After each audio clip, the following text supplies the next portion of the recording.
கர்த்தருடைய பரிசுத்த நாமத்திற்கு மகிமை உண்டாகட்டும். இந்த 49வது ஆராதனைக்கு வந்திருக்கிற அன்புள்ள தேவனுடைய பிள்ளைகள் அத்தனை பேரையும், நேரலையில் இணைக்கப்பட்டிருக்கிற அத்தனை பேரையும் ஆண்டவராகிய இயேசுவின் நாமத்தில் அன்போடு அன்போடு அன்போடு நான் உங்களை வாழ்த்துகிறேன், வரவேற்கிறேன். கர்த்தர் நல்லவர். அற்புத இயேசு ஊழியத்தின் சார்பாக அத்தனை பேருக்கு நான் வாழ்த்துதலை பதிவு செய்து கொள்கிறேன்.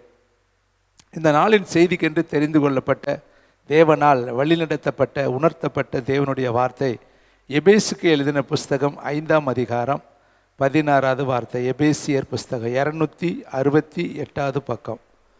ஏற்கனவே ஒரு முறை இதை நம்ம தியானித்திருக்கிறோம். மீண்டும் கர்த்தர் அதே பகுதிகளை நிழலாட்டமாய் காண்பித்து மீண்டும் அதற்குள்ளாக கடந்து சென்று மகிமையின் ஆழங்களை, அற்புதங்களை, அதிசயங்களை, தேவனுடைய ஆழங்கள், அகலங்கள், நீளங்கள், உயரங்களை காணும்படி கர்த்தர் நமக்கு உதவி செய்திருக்கிறார்.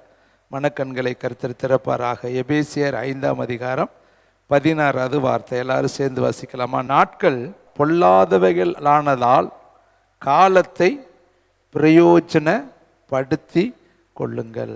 அந்த வார்த்தையை நீங்கள் கவனிக்கணும். நாட்கள் பொல்லாதவைகள் ஆனபடியால், பொல்லாதவைகள் ஆனதால். அப்போ நாட்களும் காலங்களும் மாதங்களும் எபேசு சபைக்கு பவுல் சொல்றாரு, பொல்லாததாக இருக்கிறது, அது தீவிரித்து கடந்து போகிறதா இருக்கிறது.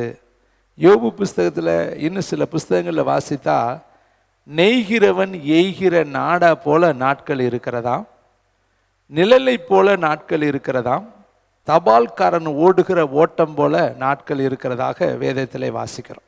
ஒரு தபால்காரரை காலையில் 10 மணிக்கு நிறுத்தி பேசுனா பேச மாட்டார். அவர் சொல்லுவார், நான் வேகமாக லெட்ரு டிஸ்பாஸ் பண்ணணும், எல்லாத்துக்கும் கொடுக்கணும், வீடுகள் தூரம் நான் போகணும்னு சொல்லி அவங்க நின்று பேச நேரம் இருக்காது. இப்போ நம்ம பிள்ளைகளுமே லெட்ரு பிரித்து கொடுக்கக்கூடிய பணியில் இருக்கிறாங்க. அவங்கள்ட்ட காலையில் ஃபோன் பண்ணிங்கன்னா கோவப்படுவாங்க. நான் லைனில் இருக்கேன், டோர் டெலிவரி பண்ணிக்கிட்டு இருக்கிறேன், இப்போ போய் டிஸ்டர்பன்ஸ் பண்ணுறீங்களே. அவங்க ஓட்டம் அந்த குறிப்பிட்ட நேரம் வேகமாக போகணும், காலத்துக்குள்ளே அந்த வேலையை முடிக்கணும், குறிப்பிட்ட நேரத்துக்குள்ளே அந்த லெட்டரை போய் அவங்களிடத்துல கொடுக்கணும். அது அவங்களுடைய பணி. அப்போ வேதம் சொல்லுது, தபால்காரனுடைய ஓட்டம் போல் நம்முடைய நாட்கள் இருக்குது. அடுத்து பார்த்திங்கன்னா, நாடா நெய்கிறவன் நாடா போல். இந்த நெசவு தொழிற்சாலையில் போய் நீங்கள் பார்த்தீங்கன்னா, அந்த நெசவாளர்கள் நெய்யும் பொழுது அது கிராஸ் பண்ணக்கூடிய நாடா ஒன்று இருக்கும். இங்கிட்டிருந்து இங்கிட்டு போகும், இங்கிட்டிருந்து இங்கிட்டு போகும். அது எவ்வளோ ஸ்பீடாக போகுதோ அவ்வளோ ஸ்பீடாக துணிகள் என்ன செய்யும், உருவாகும். அது சேலையாக இருக்கலாம், லுங்கியாக இருக்கலாம், வேஷ்டியாக இருக்கலாம், போர்வையாக இருக்கலாம், அல்லது வேறு துண்டாக இருக்கலாம். அதை நெய்கிறவங்கள்ட்ட போய் பார்த்தீங்கன்னா, அதில் அதிகமாக ஓடிக்கொண்டு இருக்கிறது நாடா தான். அப்படியே இப்படியே இழுத்துக்கிட்டே இருப்பாங்க. அது மட்டும் ரொம்ப ஃபாஸ்ட்டாக போய்கிட்டே இருக்கும். அதுக்கு ஓய்வு என்பதே கிடையாது. அப்போ ஒரு மனுஷனுடைய வாழ்க்கை நெய்கிறவன் எய்கிற நாடா போல இருக்குன்னு எழுதுறாரு. அடுத்த 3வது பார்த்திங்கன்னா, ஒரு மனிதனுடைய வாழ்க்கை நிழல் போல் இருக்குது. காலையில் பார்த்தா உங்கள் நிழல் உங்களுக்கு பின்னாடி இருக்கும், அப்புறம் பார்த்தா கொஞ்சம் கொஞ்சமாக பக்கத்தில் வந்துடும். மத்தியானத்தில் பார்த்தா நிழலையே நீங்கள் பார்க்க முடியாது, எங்கே இருக்குன்னே தெரியாது. சாயந்தரம் பார்த்தா உங்களுக்கு ரிவர்சர் பேக்கில் வந்துடும். அது ஒரு இடத்துல நிற்காது. காலையிலேருந்து சாயந்தரம் வரையும் அது இடம்பெயர்ந்து போய்கிட்டே தான் இருக்கும். ஆனால் உங்களை சுற்றி தான் அது இருக்கும். இப்போ நம்முடைய நாட்களை குறித்து எபேசு சபைக்கு பவுல் சொல்கிறாரு, பொல்லாதவைகளான காலம், அது கடந்து போகிற காலம். ஆகையால் நீங்கள் என்ன செய்யணும்னு அவர் சொல்கிறாரு, காலங்களை, நேரங்களை, சமயங்களை, வாய்ப்புகளை, சந்தர்ப்பங்களை, சூழ்நிலைகளை பிரயோஜனப்படுத்துங்க. அப்போ காலம் உண்மையானது அல்ல, ஆனால் அந்த காலத்தை நமக்கு தகுந்த மாதிரி ஏற்புடையதாக பிரயோஜனமாக பயன்படுத்தி கொள்ளுங்கன்னு அந்த எபேசு சபைக்கு பவுல் எழுதுகிறாரு. இந்த காலத்தை குறித்து சில காரியங்களை உங்களுக்கு நினைவுபடுத்த நான் விரும்புகிறேன். வாசிக்கலாமா? 1 தெசலோனிக்கர் புஸ்தகம் 5ஆம் அதிகாரம் 22ஆம் வசனம். 282வது பக்கம். பக்கமாக நம்ம சில வசனங்களை மட்டும், ஏன்னா ஒரே பாயிண்டில் போகக்கூடாது, சில வசனங்களை நீங்கள் தெரிந்து கொள்ளணும். அதற்காக 5ஆம் அதிகாரம் 22ஆம் வசனம். பொல்லாங்காய் தோன்றுகிற எல்லாவற்றையும் விட்டு விடுங்கள். நாட்கள் பொல்லாதது, பொல்லாத நாட்களில் இருக்கிற பொல்லாங்கானவைகள், தேவையில்லாதவைகள், பிரயோஜனமில்லாதவைகள், பயன்படாதவைகள், நம்முடைய வாழ்க்கைக்கு தேவையில்லாததை, பொல்லாங்கானவைகள் எல்லாம் விட்டுட்டு பிரயோஜனமானவைகளை மட்டும் நம்ம தேர்ந்தெடுக்கணும். அதுதான் நமக்கு ஞானம். எதெல்லாம் நமக்கு பயன்படுமோ, எதெல்லாம் நமக்கு தேவையோ, எதெல்லாம் நம்முடைய எதிர்காலத்துக்கு பங்குள்ளதோ, எதெல்லாம் எதிர்காலத்தில் நமக்கு பிரயோஜனமாக இருக்கிறதோ, அது எல்லாவற்றையும் நம்ம தான் செலக்ட் பண்ணி எடுக்கணும். பாருங்க, புத்தியுள்ள ஸ்திரீ வீட்டை கட்டுகிறாள், புத்தி இல்லாத ஸ்திரீ வீட்டை இடித்து போடுகிறாள் என்று வேதம் சொல்லுது. பாரு, ஒரே ஸ்திரீ தான், ஆனால் ஸ்திரீக்குள்ளே என்ன இருக்கணுமா? புத்தி இருந்தால் கட்டிடலாமா, புத்தி இல்லைன்னா இடித்து போட்டுருவாங்களாம். ஸ்திரீ ஒன்று தான், அது படித்தவங்களோ படிக்காதவங்களோ, குட்டையோ நெட்டையோ, அல்லது ரூபதியோ ரூபமற்றவளோ, அல்லது இந்த நாட்டுக்காரங்களோ வெளிநாட்டுக்கு, அதெல்லாம் முக்கியம் கிடையாது. பெண்ணானால் புத்தியுள்ளவளாக இருந்தால் அவள் வீடு கட்டப்படும், புத்தி இல்லாதவளாக இருந்தால் அந்த வீடு இடிக்கப்படும். அப்போ எங்கே இருக்குது பாயிண்ட்டு? புத்தியில் தான் இருக்குது. அப்போ காலங்கள் பொல்லாதது தான், ஆனால் நீ பிரயோஜனப்படுத்திக்கிற. உன் வாழ்க்கையில் கர்த்தர் சொல்றாரு, பொல்லாங்கான காரியம் எது எதுன்னு உனக்குள்ளே தெரியும், இதெல்லாம் நல்லதில்லை. இன்னும் நீங்கள் வேதத்தில் படித்து பார்த்தீங்கன்னா 1 யோவான் புஸ்தகம் 3ஆம் அதிகாரம் 12ஆம் வசனம் 327வது பக்கம் எடுத்திங்கன்னா, தேங்க்யூ வண்டர்ஃபுல் த ஹோலி ஸ்பிரிட், 327வது பக்கம் சில வசனங்களை உங்களுக்கு நினைவுபடுத்திட்டு அப்புறம் நான் கர்த்தருடைய வார்த்தைக்குள்ளே போக நான் விரும்புகிறேன்.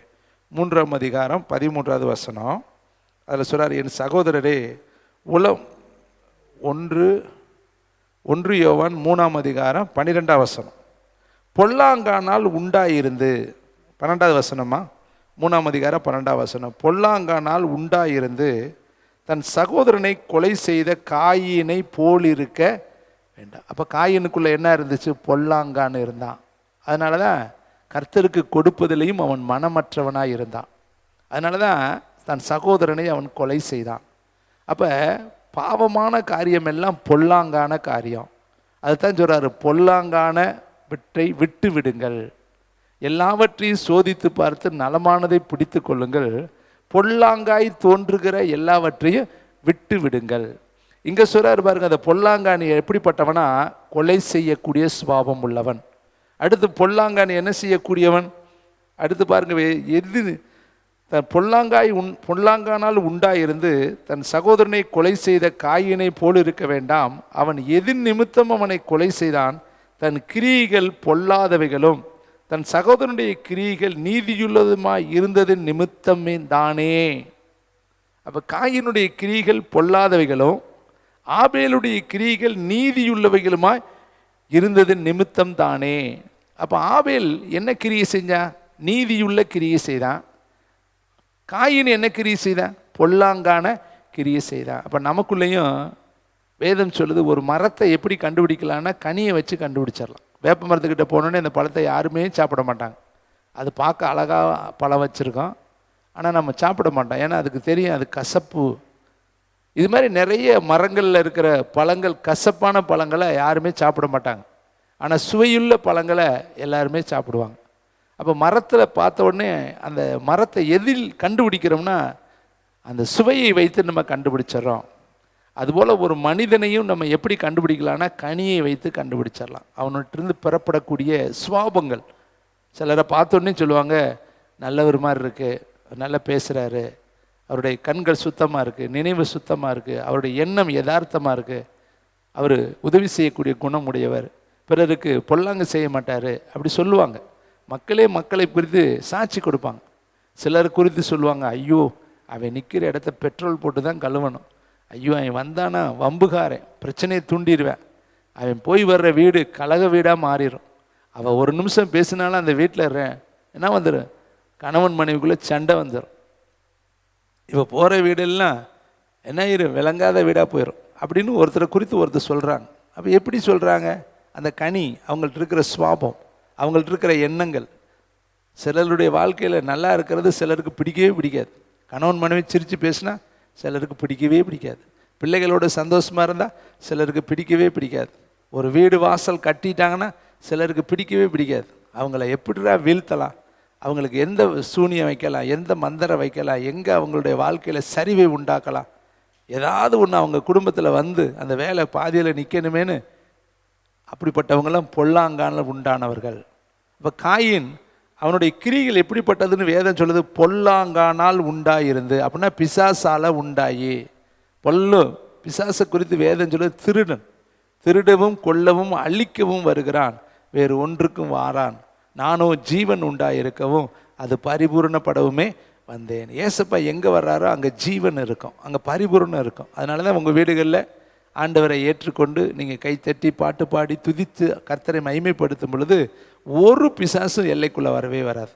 நீங்கள் கர்த்தரை துதிக்கலை, கர்த்தரை ஆராதிக்கலை, கர்த்தரை வணங்கலை, ஏசப்பாவுக்கு முன்னாடி நீங்கள் முழங்கால் படிட்டு அவரை மகிமைப்படுத்தலைன்னா பிசாசு பார்ப்பேன், ஆஹா இது நமக்கு நல்ல திறந்த வீடாக இருக்குது, ஏற்புடைய வீடாக இருக்குது, இருண்ட வீடாக இருக்குது, நம்ம போய் குடித்தனம் பண்ணலான்னு உள்ளே வந்துடுவேன். அதனால தான் நம்முடைய வீடுகளில் என்ன இருக்கணும், நீதியுள்ளவைகளான கிரியை இருக்கணும். இப்போ ஆபேலுக்குள்ளே அவன் நீதியுள்ளவனுமா இருந்தது நிமித்தம் தானே.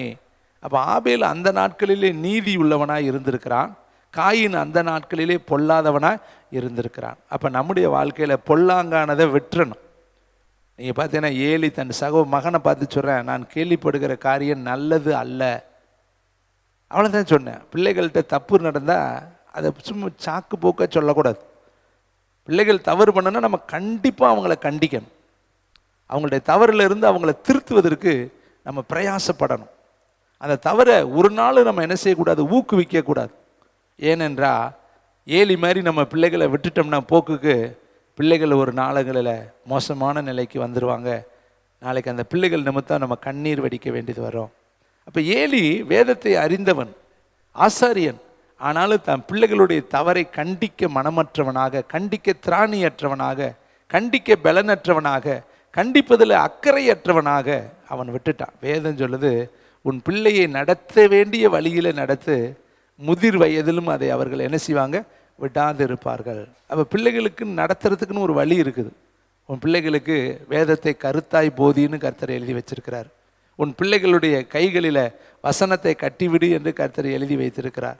நிலைக்காலுகளில் வசனத்தை மாட்டிவிடு என்று கர்த்தர் எழுதி வைத்திருக்கிறார். உன் பிள்ளைகளிடத்தில் அந்த வேதத்தினுடைய காரியங்களை கருத்தாய் போதி என்று கர்த்தர் எழுதி வைத்திருக்கிறார்.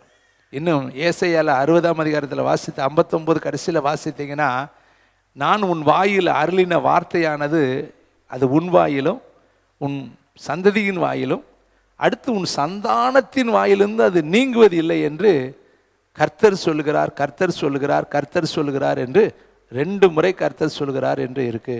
அப்போ அருமையான தம்பி, தங்கச்சி, தாயே, தகப்பனே, இங்கே பொல்லாங்கானதை எல்லாவற்றையும் விட்டுறணும். நம்ம தான் விடணும். தவறு என்று தெரிஞ்சுன்னா, உனக்கு உணர்த்தப்பட்டுச்சுன்னா அதை விட்டு விட நீ கற்றுக்கொண்டா தான் ஆவிக்குரிய வாழ்க்கையில் நீ உயரவே முடியும்.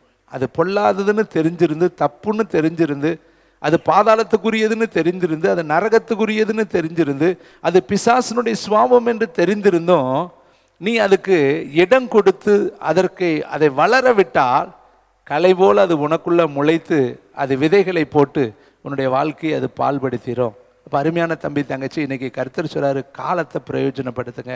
ஏன்னா காலம் பொல்லாங்கான ஒரு காலம். நாட்கள் பொல்லாதவைகள் ஆனபடியினால் அப்படின்னா நாட்கள் வேகமாக கடந்து போகக்கூடிய பொல்லாத காலங்கள். இந்த காலத்தில் நீ வாழ போகிற நாட்கள் சொற்ப காலங்கள். பழைய ஏற்பாட்டு காலத்தில் 900 சில்லற வருஷம் வாழ்ந்துருக்குறாங்க. ஆனால் இப்போ காலம் 70 வருஷம்தான். ரொம்ப ரொம்ப மைனஸாக போயிடுச்சு. 70 ஆண்டுகள் வாழ்வதே இப்போ பெரிதாக அரிதாக இருக்கிறது. ஏன்னா இப்போ இருக்கிற வியாதியினுடைய வளர்ச்சி ரொம்ப பெருகி போச்சு. நீங்கள் ஹாஸ்பிட்டலுக்கு போனால் எல்லா ஹாஸ்பிட்டல் நிரம்பி வலியுது.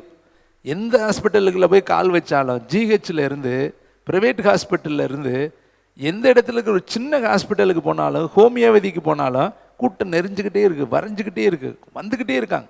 அது இந்த சீசன் மாறக்கூடிய இந்த காலத்தில் பார்த்தீங்கன்னா ஓவர்ஃபுல், தாங்கிக்க முடியாத அளவுக்கு கூட்டம் வருது. ஏன்னா வியாதி பெருகி போய் விட்டது. அந்த வியாதியை தன்னிடத்திலிருந்து விலக்குவதற்காக ஜனங்கள் மருத்துவரை நாடி ஓடிக்கொண்டே இருக்கிறாங்க. அப்போ காலங்கள் பொல்லாதது தம்பி, தங்கச்சி, தாயே, தகப்பனே. அதனால தான் எபேசு சபைக்கு பவுல் எழுதுறாரு, நீ காலத்தை பிரயோஜனப்படுத்து, காலத்தை வெறுமையாக நீயும் கழிக்காத. அது சீக்கிரமாய் உன்னை விட்டு கடந்து போகிற நிழல் போல இருக்குது, உன்னை விட்டு கடந்து போகிற நெய்கிறவன் நாடா போல இருக்குது, உன்னை விட்டு கடந்து போகக்கூடிய தபால்காரனுடைய ஓட்டம் போல இருக்குது. ஆகாய் பொல்லாங்காய் தோன்றுகிற எல்லாவற்றையும் விட்டு நீதியுள்ள காரியங்களை செய்யும்படி நாடு என்று வேதம் சொல்லுது. அடுத்து ரோமர் புஸ்தகம் 1ஆம் அதிகாரம் 30ஆம் வசனத்தை வாசித்து பார்த்தால், அங்கு ரோமாபுரி பட்டணத்திற்கு பவுல் எழுதும் பொழுது அங்கேயும் இந்த பொல்லாங்கான காரியத்தை குறித்து ஒரு வார்த்தையை நிழலாட்டமாய் காண்பிக்கிறார்.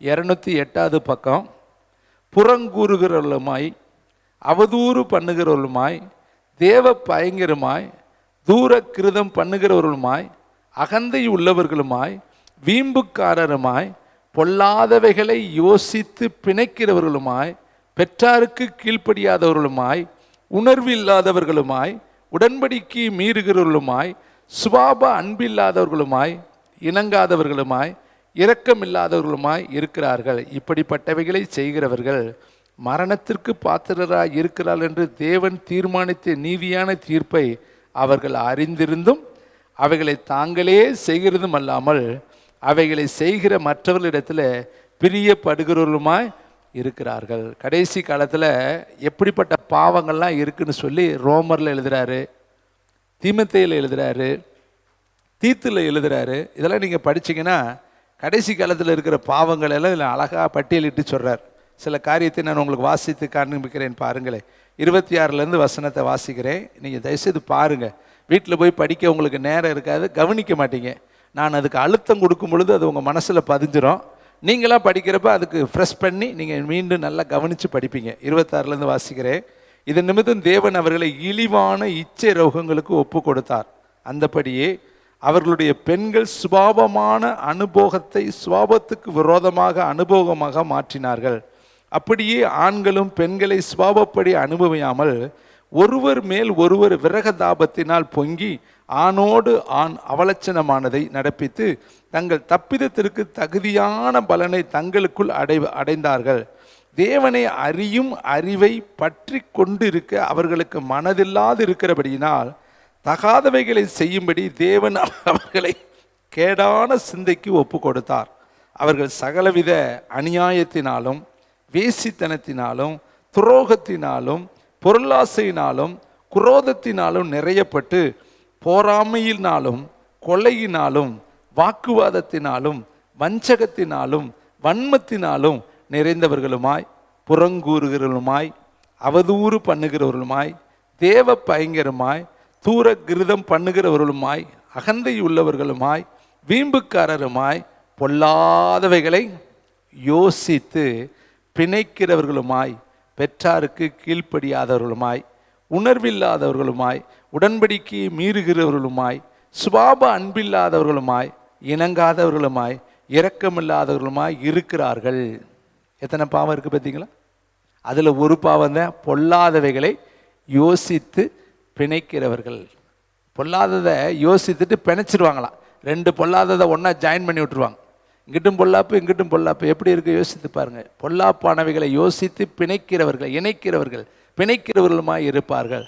இப்படிப்பட்டவைகளை செய்கிறவர்கள் மரணத்துக்கு பாத்திரராய் இருக்கிறார்கள் என்று தேவன் தீர்மானித்த நீதியான தீர்ப்பை அவர்கள் அறிந்திருந்தும் அவைகளை தாங்களே செய்கிறதும் அல்லாமல் அவைகளை செய்கிற மற்றவர்களிடத்திலும் பிரியப்படுகிறவர்களுமாய் இருக்கிறார்கள். இவங்களும் செய்வாங்க. இப்படி செய்கிறவங்களெல்லாம் பங்காளிகளாகவும் உடன் பணிவிடைக்காரர்களாயும் உடன் சகோதரர்களாயும் தங்களோடு கூட இணைத்து கொள்வாங்க. பார்த்துருக்கிறீங்களா? அவங்கள பார்த்தாலே தெரியும். அந்த தப்பு பண்ணுறவங்களாம் ஒரு கேங்காக இருப்பாங்க. அவங்களுக்குலாம் ஒரே ஸ்பிரிட் இருக்கும், ஒரே ஆவி இருக்கும், ஒரே மாதிரி பேசுவாங்க. திருடர்கள்லாம் ஒரே கும்பலாக திருடுவாங்க. கொள்ளையடிக்கிறவன் ஒரே கும்பலாக கொள்ளையடிப்பேன். கொலை செய்கிறவன் ஒரே கும்பலாக கொலை செய்வேன். மணல் கடத்துறவங்க ஒரே கும்பலாக இருப்பாங்க. இப்படி எல்லா பாவமுமே டீம் ஒர்க்காக தான் செயல்படுது. எல்லாத்துக்குள்ளேயும் ஒரே ஸ்பிரிட் இருக்கும். பவுல் எத்தனை பட்டியல் எழுதுறாரு பாருங்க. இன்னும் அப்படியே தீமோத்தேயுக்கு போனீங்கன்னா இன்னும் நிறையா இருக்குது, தீத்துக்கு போனீங்கன்னா இன்னும் நிறையா இருக்குது. இதெல்லாம் நம்ம தெரிஞ்சு இவைகளில் ஏதாவது ஒன்று நமக்குள்ளே இருக்குதான்னு பார்க்கணும். இதை படிச்சுட்டு இது பாவம்ட்டு போயிடக்கூடாது. இதில் நமக்குள்ளே ஏதாவது தேவன் விரும்பாத அருவருப்புகள் அசுத்தங்கள் இருந்தால் இப்படிப்பட்டவைகளை செய்கிறவர்கள் மரணத்துக்கு பாத்திரராக இருக்கிறார்கள் என்று தேவன் தீர்மானித்த நீதியான தீர்ப்பை அவர்கள் அறிந்திருந்தோம். அப்போ இப்படிப்பட்ட பாவங்கள் செய்கிறவர்கள் மரணத்திற்கு, பாதாளத்திற்கு, அக்கினிக்கு பாத்திரவான்களாக இருக்கிறார்கள் என்று தேவன் தீர்மானித்த நீதியான தீர்ப்பு. ஜட்மெண்ட் கோர்ட்டில் ஏசப்பா உட்காந்துருக்கும் பொழுது அங்கே இறக்கமே இருக்காதுங்க. நல்லா தெரிஞ்சுக்குங்க. தேவனுடைய நியாய தீர்ப்பு கோர்ட்டில் அங்கே ஏசப்பாவாக தான் இருப்பார். ஒரு நாளும் அவர் இறக்கமாக அங்கே இருக்க மாட்டார். அங்கே தயவாக இருக்க மாட்டார். அங்கே அன்பாக இருக்க மாட்டார். நீங்கள் நினைக்கிற மாதிரி அங்கே போய் ஏதாவது எக்ஸப்ஷன் கிடைச்சிடும், அங்கே போய் நம்ம ஏதாவது ஒன்று சொல்லி அங்கே போய் காரியம் அப்படிலாம் கிடையவே கிடையாது. இங்கே நீங்கள் என்ன வேணாலும் சொன்னால் கேட்பார். இப்போ இங்கே வந்து பிரதிநிதியாக இருக்கிறார், இங்கே உங்களுக்காக ஹெல்ப்பராக இருக்கிறார், இங்கே உங்களுக்காக பரிந்து பேசுகிறவராக இருக்கிறார், உங்களுக்காக இப்பொழுது வலது பக்கத்தில் உட்கார்ந்து இருக்கிறார். உட்கார்ந்து இருக்கிறவர் இடம் வலது பக்கம். ஆனால் இதே இடம் மாறி அவர் நியாயாதிபதியாக வந்து உட்காந்துட்டாருன்னு வச்சுங்களே, நோ ரெக்கமெண்டேஷன். எந்த விதத்திலும் யாருமே போக முடியாது, எந்த ஊழியக்காரர்களும் போக முடியாது, யாருமே போய் பேசவே முடியாது. அங்கே உங்கள் நீதி தான் உங்களுக்கு நியாய தீர்ப்பு, உங்கள் நியாயம்தான் உங்களுக்கு நியாய தீர்ப்பு, உங்கள் பிரயாசம்தானே உங்களுக்கு நியாய தீர்ப்பு. அவனவனுக்கு நான் அளிக்கும் பலன் என்னோடு கூட வரும். அதனால தான் இவ்வளவு பிரயாசம் எடுத்து அழுத்தம் கொடுத்து இந்த காலத்தை நீ பிரயோஜனப்படுத்திக்க. இந்த காலத்தில் நீ கர்த்தருக்காக எதையாவது ஒன்று செய். பூமியிலே எவைகளை கட்டு அவிழ்ப்பீர்களோ அவை பரலோகத்தில் கட்டு அவிழ்க்கப்படும். பூமியில் எவைகளை கட்டுவீர்களோ அவை பரலோகத்தில் கட்டப்படும். இதெல்லாம் பூமியில் தான் நம்ம செய்ய முடியும். தேவனுக்காக சேர்க்கிறது எல்லாமே பூமியில் தான் நம்ம செய்ய முடியும். அந்த ராஜ்யத்திற்கு தகுதி ஆகுவதற்காக இந்த ராஜ்யம் கொடுக்கப்பட்டிருக்கு. அங்கே போய் தகுதியாக முடியாது. அதுக்கு ப்ரிப்பேர் இங்கே தான் நீங்கள் எல்லா விதத்துலையும் அந்த இடத்துக்கு போவதற்கு உங்களை நீங்கள் என்ன பண்ணிக்கணும், எஃபெக்ட் பண்ணிக்கணும். அங்கே போவதற்கு நீங்கள் தகுதியுடைய நபர்களாக. இப்போ பார்த்தீங்கன்னா மேலே பார்த்தீங்கன்னா காலேஜுகளுக்கு போகிறதுக்கு +2 10th வச்சுருக்காங்க. இதில் அவங்க நல்லா ஸ்கோர் பண்ணி மார்க் எடுத்தால் அதுக்கு தகுந்த மாதிரி அவங்க மேலே போனோன்னே அப்படியே அவங்களுக்கு வாசல் திறக்கும். அவங்க வாங்கியிருக்கிற மார்க்கு தான் அதுக்கு அடிப்படை.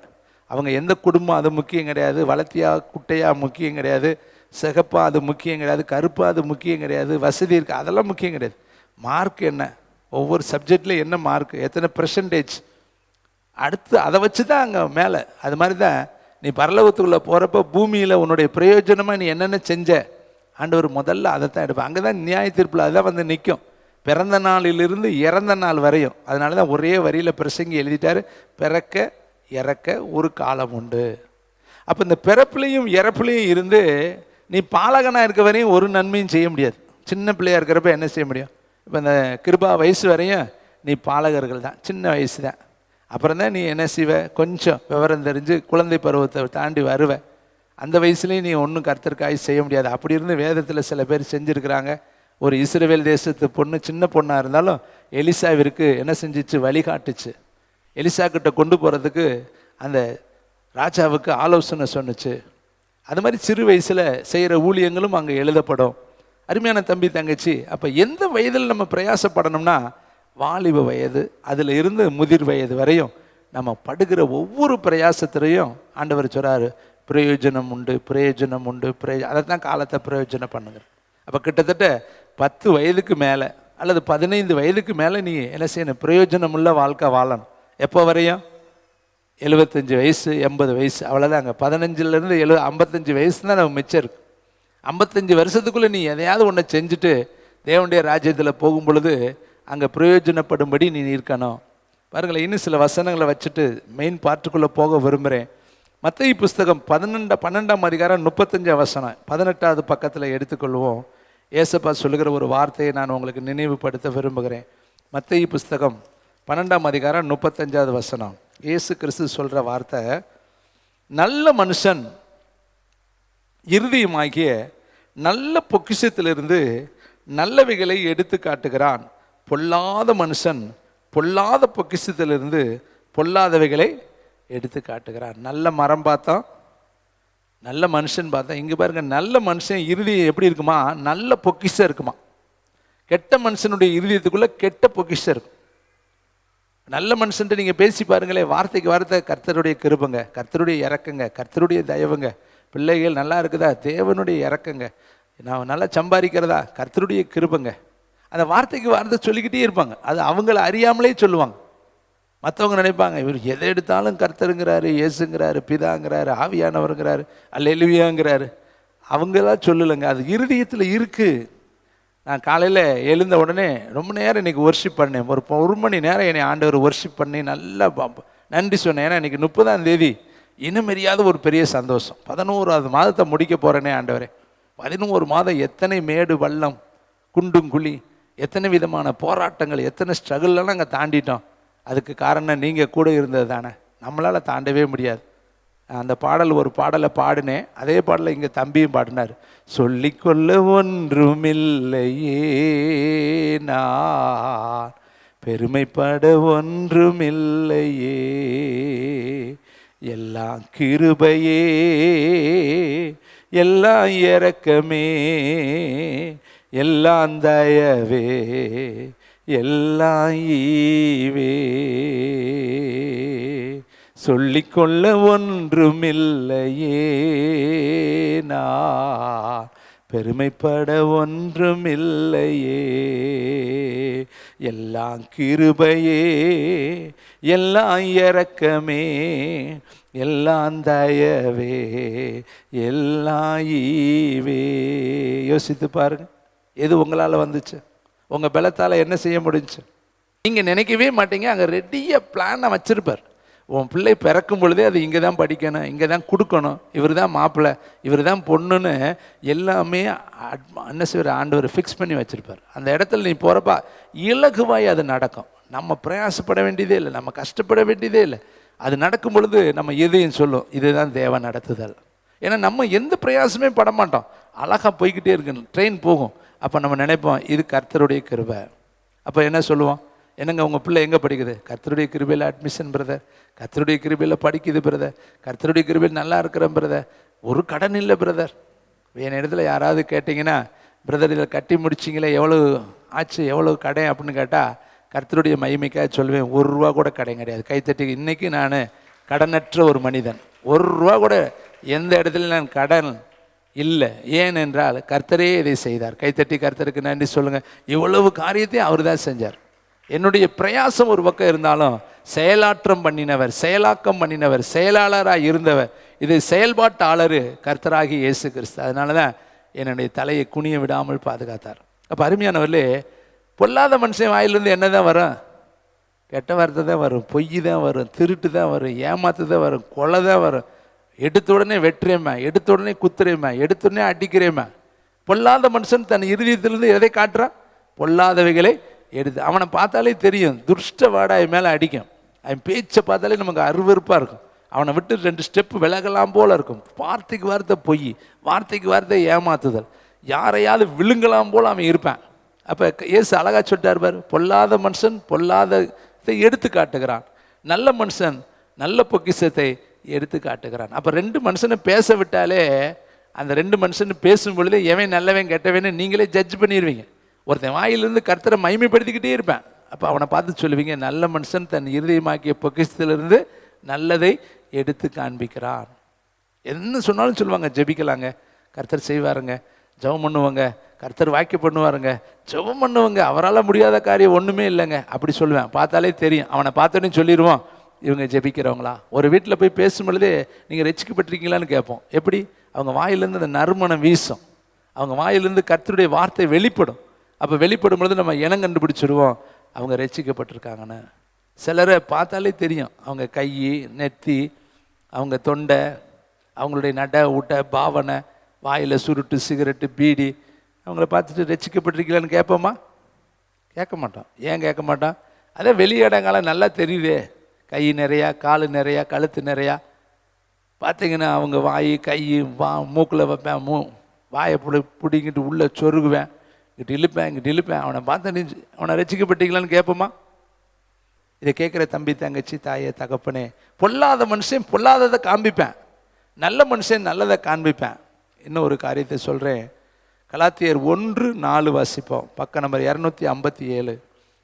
அவர் நம்மை இப்பொழுது இருக்கிற பொல்லாத பிரபஞ்சத்திலிருந்து விடுவிக்கும்படி நம்முடைய பிதாவாகிய தேவனுடைய சித்தத்தின்படியே நம்முடைய பாவங்களுக்காக தம்மை தாமே ஒப்பு கொடுத்தார். இயேசு தம்மை தாமே ஒப்பு கொடுப்பதற்கு காரணம் என்னன்னா, பொல்லாத பிரபஞ்சம் அப்படின்னா இந்த உலகம் பொல்லாதது. இந்த பொல்லாத பிரபஞ்சத்திலிருந்து உன்னை விடுதலையாக்கும்படி, உன்னை விடுவிக்கும்படி தான் அவர் என்ன பண்ணார்? தன் ஜீவனை கொடுத்தார். அப்போ பொல்லாத இந்த உலகத்தில் பொல்லாங்கானால் நீ இல்லாதபடிக்கு நல்லவனாக மாறும்படிக்கு தான் அவர் தம்முடைய ஜீவனையே உனக்காக கொடுத்தார். புரியுதுங்களா? அப்போ இந்த உலகம் பொல்லாதது, நாட்கள் பொல்லாதது. அப்போ நாட்கள் பொல்லாததானபடியால் உங்களை என்ன பண்ணிக்கிங்க, பிரயோஜனப்படுத்தி கொள்ளுங்க, காலத்தை பிரயோஜனப்படுத்துங்க. இங்கே சொல்றாரு பாருங்க, பொல்லாத பிரபஞ்சம், உலகமும் உலகத்தில் உள்ளவைகளிலும் அன்பு கூறாதிருங்கள். ஒருவன் உலகத்தில் அன்பு கூர்ந்தால் அவனிடத்தில் பிதாவின் அன்பு இல்லை. இந்த உலகம் உங்களை பகைத்தால் ஆச்சரியப்படாதிருங்கள். இந்த உலகம் உங்களை பகைக்கிறதுக்கு முன்பே என்ன செஞ்சிச்சு, பயச்சிருச்சு. அப்போ இந்த உலகங்கிறது பொல்லாதது. இதில் பொல்லாதது தான் நிறைய கிடக்குது. ஏசப்பா சொல்றார், உலகத்தின் அதிபதி வருகிறான், அவனுக்கு என்னிடத்துல ஒன்றுமே இல்லை. இயேசுவை கொண்டு போகும் பொழுது பிசாசு சொல்கிறேன், இந்த உலகம் என்கிட்ட கொடுக்கப்பட்டிருக்கு, இந்த உலகத்தில் பூரா நான் உனக்கு தர்றேன், இதனுடைய மகிமையெல்லாம் நான் உனக்கு தர்றேன், ஆனால் நீ என்னை தண்டனிட்டு என்ன செய்யும், அப்பாலே போ சாத்தானேன்னு சொன்னார். அப்போ இந்த பொல்லாத உலகத்தில் பொல்லாத நாட்களை நீ என்ன பண்ணணும், பிரயோஜனம் உள்ளதாக பயன்படுத்தணும். அப்போ எப்படியெல்லாம் நம்ம பிரயோஜனப்படுத்தலாங்கிறத அடுத்த ஸ்டெப்பில் நம்ம போய் தியானிக்க போகிறோம். அதுக்கு முன்னாடி நீ இந்த பொல்லாத உலகத்தில் இருக்கிறீங்கிறத தெரிஞ்சுக்க. பொல்லாத காலங்கள், நாட்கள் பொல்லாதது.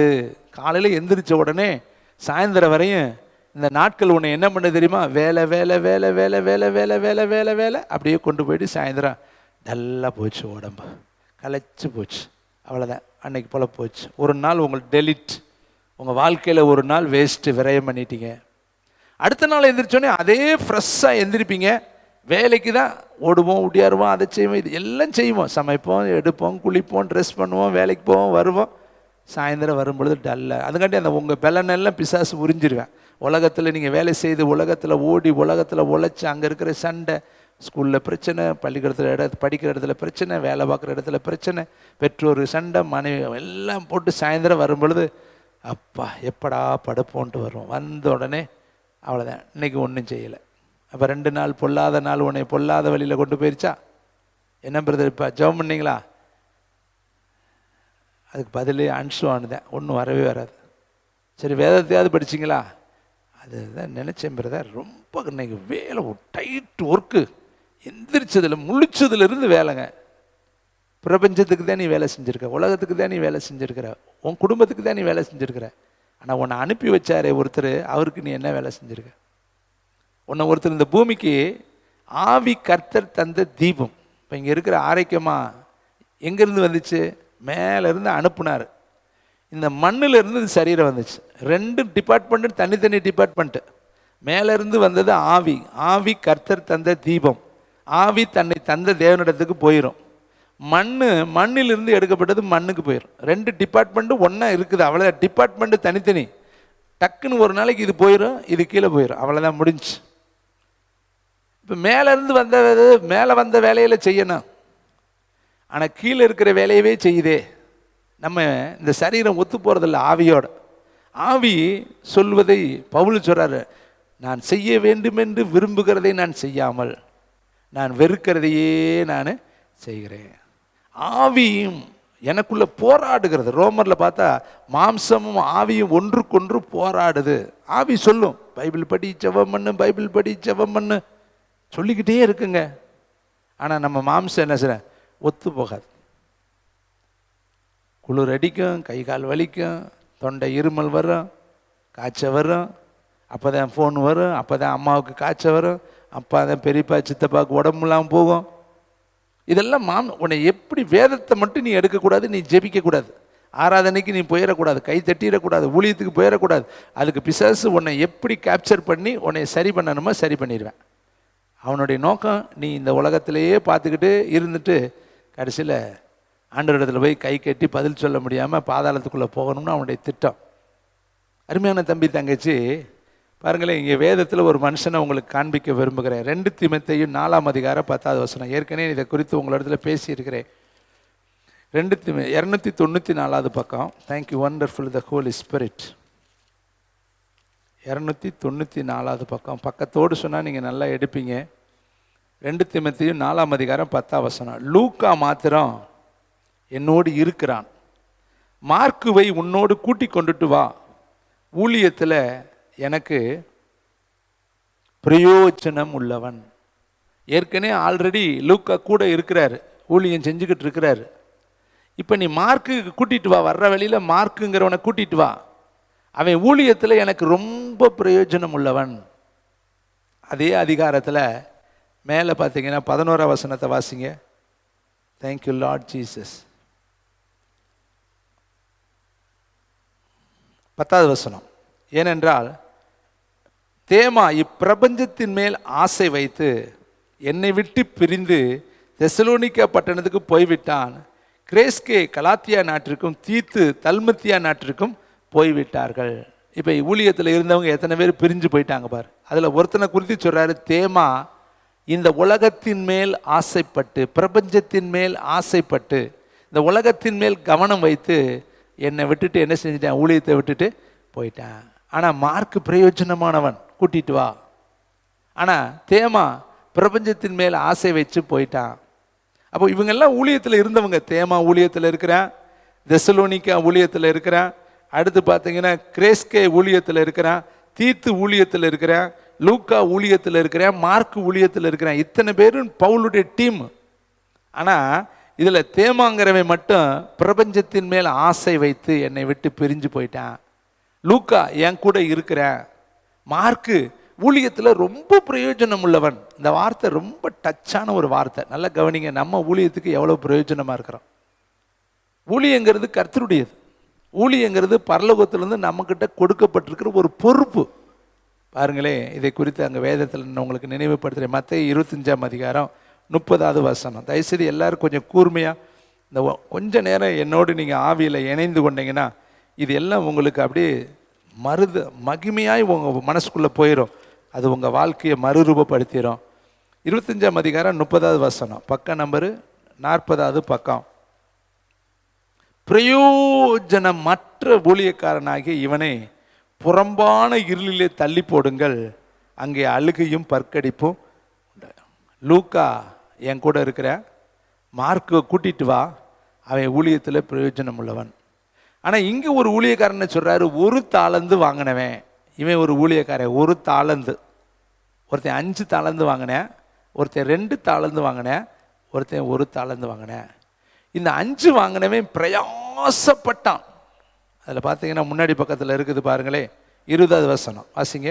5 தாளந்தை வாங்கினவன் வேறு 5 தாளந்தை கொண்டு வந்து, ஆண்டவனே 5 தாளந்தை என்னிடத்தில் ஒப்புவித்தீரே, அவைகளை கொண்டு இதோ வேற 5 தாளந்தை சம்பாதிச்சேன். எனக்கு நீ கொடுத்தது கொஞ்சோண்டு, ஆனால் அதை வச்சு நான் பிரயாசப்பட்டு நான் ஜெபம் பண்ணி அதை 10ஆ மாற்றிட்டேன். இப்போ அவனுக்கு என்ன அவர் சொல்கிறாரு, அந்த வார்த்தைக்கு அவன் சொன்ன பொழுது அவனுடைய எஜமானன் அவனை நோக்கி, நல்லது, கைத்தட்டுங்க, நல்லது, அவன் செஞ்ச வேலை நல்ல வேலை, உண்மையும் உத்தமமும் உண்மையுள்ள ஊழியக்காரனே, கொஞ்சத்தில் நீ உண்மையாக இருந்தாய், அநேகத்தின் மேலே உன்னை அதிகாரியாக வைப்பேன், உன் எஜமானுடைய சந்தோஷத்துக்குள். அப்போ உண்மையுள்ளவன் எங்கே போவேன்? எஜமானுடைய சந்தோஷத்துக்குள்ளே போவான். 30வது வசனம் பாசிங்க. பிரயோஜனமற்ற ஊழியக்காரனாகி இவனை புறம்பான இருளிலே தள்ளி போடுங்கள், அங்கே அழுகையும். அவன் எங்கே போகிறேன்? பிரயோஜனமற்றவன். இந்த 1 தாளந்து வாங்கினவன் என்ன சொல்கிறேன் பாருங்க. 1 தாளந்து வாங்கினவன், 24வது வசனம்.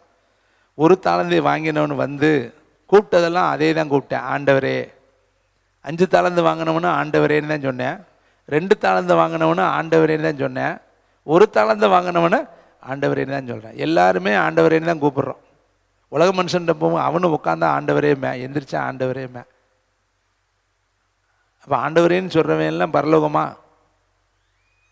பிரயாசப்படணுங்க, கர்த்தருக்காக ஓடணுங்க, கர்த்தருக்காக நேரத்தை பிரயோஜனப்படுத்துங்க. நேரத்தை நீங்கள் தாங்க ஷெட்யூல்டு கரெக்டாக போடணும். இப்போ 80 நாள் ப்ரோக்ராம் போட்டேன்னா அதுக்கு நான் எவ்வளோ நேரம் ஸ்பெண்ட் பண்ணியிருப்பேன், எவ்வளோ ஜெபம் பண்ணியிருப்பேன், அதை எப்படி ஷெட்யூல்டு அமைச்சிருப்பேன், யார் யார் ஒர்ஷிப்பு, யார் யார் ப்ரேயர் வாரியர்ஸ், யார் யார் வந்து சாங் பாடணும், இதெல்லாம் எப்படி, அதுக்கு எவ்வளவு நேரத்தை நான் இன்வெஸ்ட்மெண்ட் பண்ணி அதுக்காக என்னுடைய மனதை செலுத்தி அதற்கு நேராக என்னுடைய சிந்தனையை கொண்டு போய் அதுக்காக என்னுடைய எல்லா சுகபோகமெல்லாம் நான் அவாய்ட் பண்ணி அதுக்காக நான் அன்னைக்கு பிரயாசப்பட்டதனுடைய பலனு இன்னைக்கு 54வது நாளாக கடந்துட்டோம். கைத்தட்டி கர்த்தருக்கு நன்றி சொல்லுவோமா? நாளைக்கு 55வது. 54 நாள் ஜெபம் பண்ணியிருக்கிறோம். ஒரு நாளைக்கு கிட்டத்தட்ட 2 மணி நேரம்னா மல்டிப்ளை பண்ணி பாருங்க.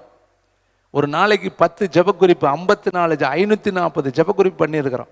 ஒரு நாளைக்கு அரை மணி நேரம் ஒர்ஷிப்புனா எத்தனை மணி நேரம் ஒர்ஷிப், ஒரு நாளைக்கு அரை மணி நேரம் பாடல்னா எத்தனை மணி நேரம் பாடல் பாடியிருக்கிறோம். இந்த கூடுகை, இந்த ஐக்கியம் எங்களை ஒவ்வொரு நாளும் அனல்படுத்திக்கிட்டே இருக்கிறோம். தினந்தோறும் நாங்கள் கர்த்தரோடு நடக்கிறோம். இது எவ்வளோ பெரிய சந்தோஷமான காரியம். அப்போ இதுக்காக எந்த ஒரு நபர் தன்னுடைய நேரத்தை செலவு செய்யும் பொழுது அது பிரயோஜனமுள்ளதாய் மாறுகிறது, அது பயனுள்ளதாய் மாறுகிறது. ஆனால் நமக்கு இதாங்க பிரயாசம். 5 10 மாற்றணும்னா ஜீவனை கொடுக்கணும், 2 4 மாற்றணும்னா உயிரை கொடுக்கணும். ஆனால் ஒருத்தர் 1 வாங்கிக்கிட்டு எவ்வளோ சௌரியமான பேச்சு பாருங்களே. ஒரு தாளந்தை வாங்கினு வந்து ஆண்டவரே எப்படி சொல்கிறான் பாருங்க. இது ரொம்ப அனந்த ஞானம் உள்ளவே, வார்த்தை ஜாலம் உள்ளவன்.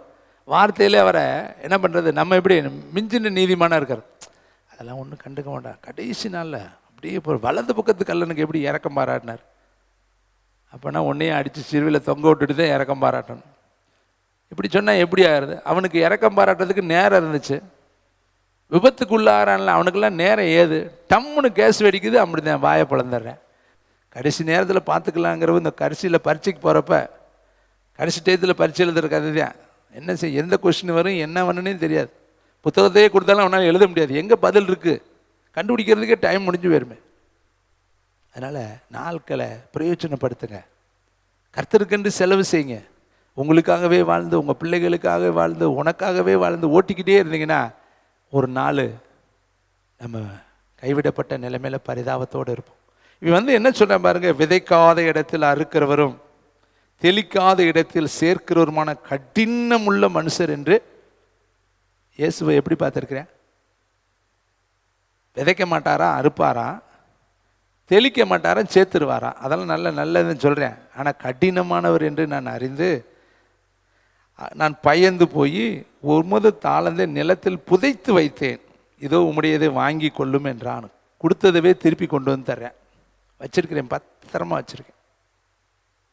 நம்மளும் ரட்சிப்பை பத்திரமா வச்சுக்கிட்டா, அபிஷேகத்தை பத்திரமா பூட்டி வச்சுக்கிட்டா, கொடுத்த கிருபையை பூட்டி வச்சுக்கிட்டா, வாய்ப்புகளை வசதிகளை வாங்க ஜெபம் பண்ணுவோம் ஜெபம் பண்ணுவோம் ஜெபம் பண்ணுவோம் ஜெபம் பண்ணுவோம்னு கூட்டுக்கிட்டே இருக்கிறான்.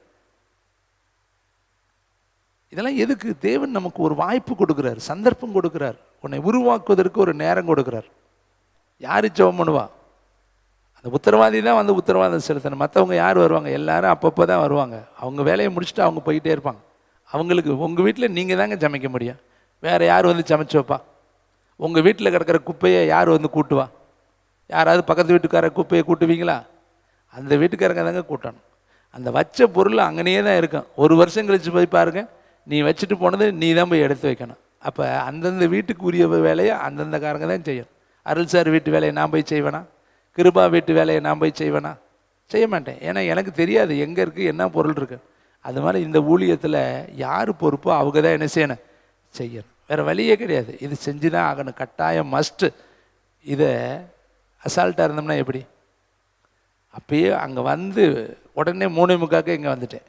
அப்போ இருந்து ராத்திரி 9 மணி வரையும் மழையிலும் பனியிலையும் குளிரிலையும் ஜெபம் பண்ணிட்டு போனேன். ஏது உங்களுக்கு சொல்ல வரேன்னா, இதுக்கு நான் சாக்கு போக்கு சொல்லக்கூடாது. கர்த்தர் அந்த சாக்கு போக்கை கேட்கவே மாட்டார். இதெல்லாம் பேசாத, என்னுடைய ஊழியத்தை நீ என்ன செஞ்ச? இப்போ இவனுக்கு என்ன கொடுக்குறாரு பாருங்க. ஒருத்தனை சொல்கிறாரு, எஜமானுடைய சந்தோஷத்துக்குள்ளே போய் பிரவேசிங்கிறார். அந்த எஜமான சந்தோஷம் எப்படி இருக்கும்? பரலோகம் எவ்வளோ அருமையாக இருக்குது, யோசித்து பாருங்கள், கற்பனை பண்ணி பாருங்களேன்.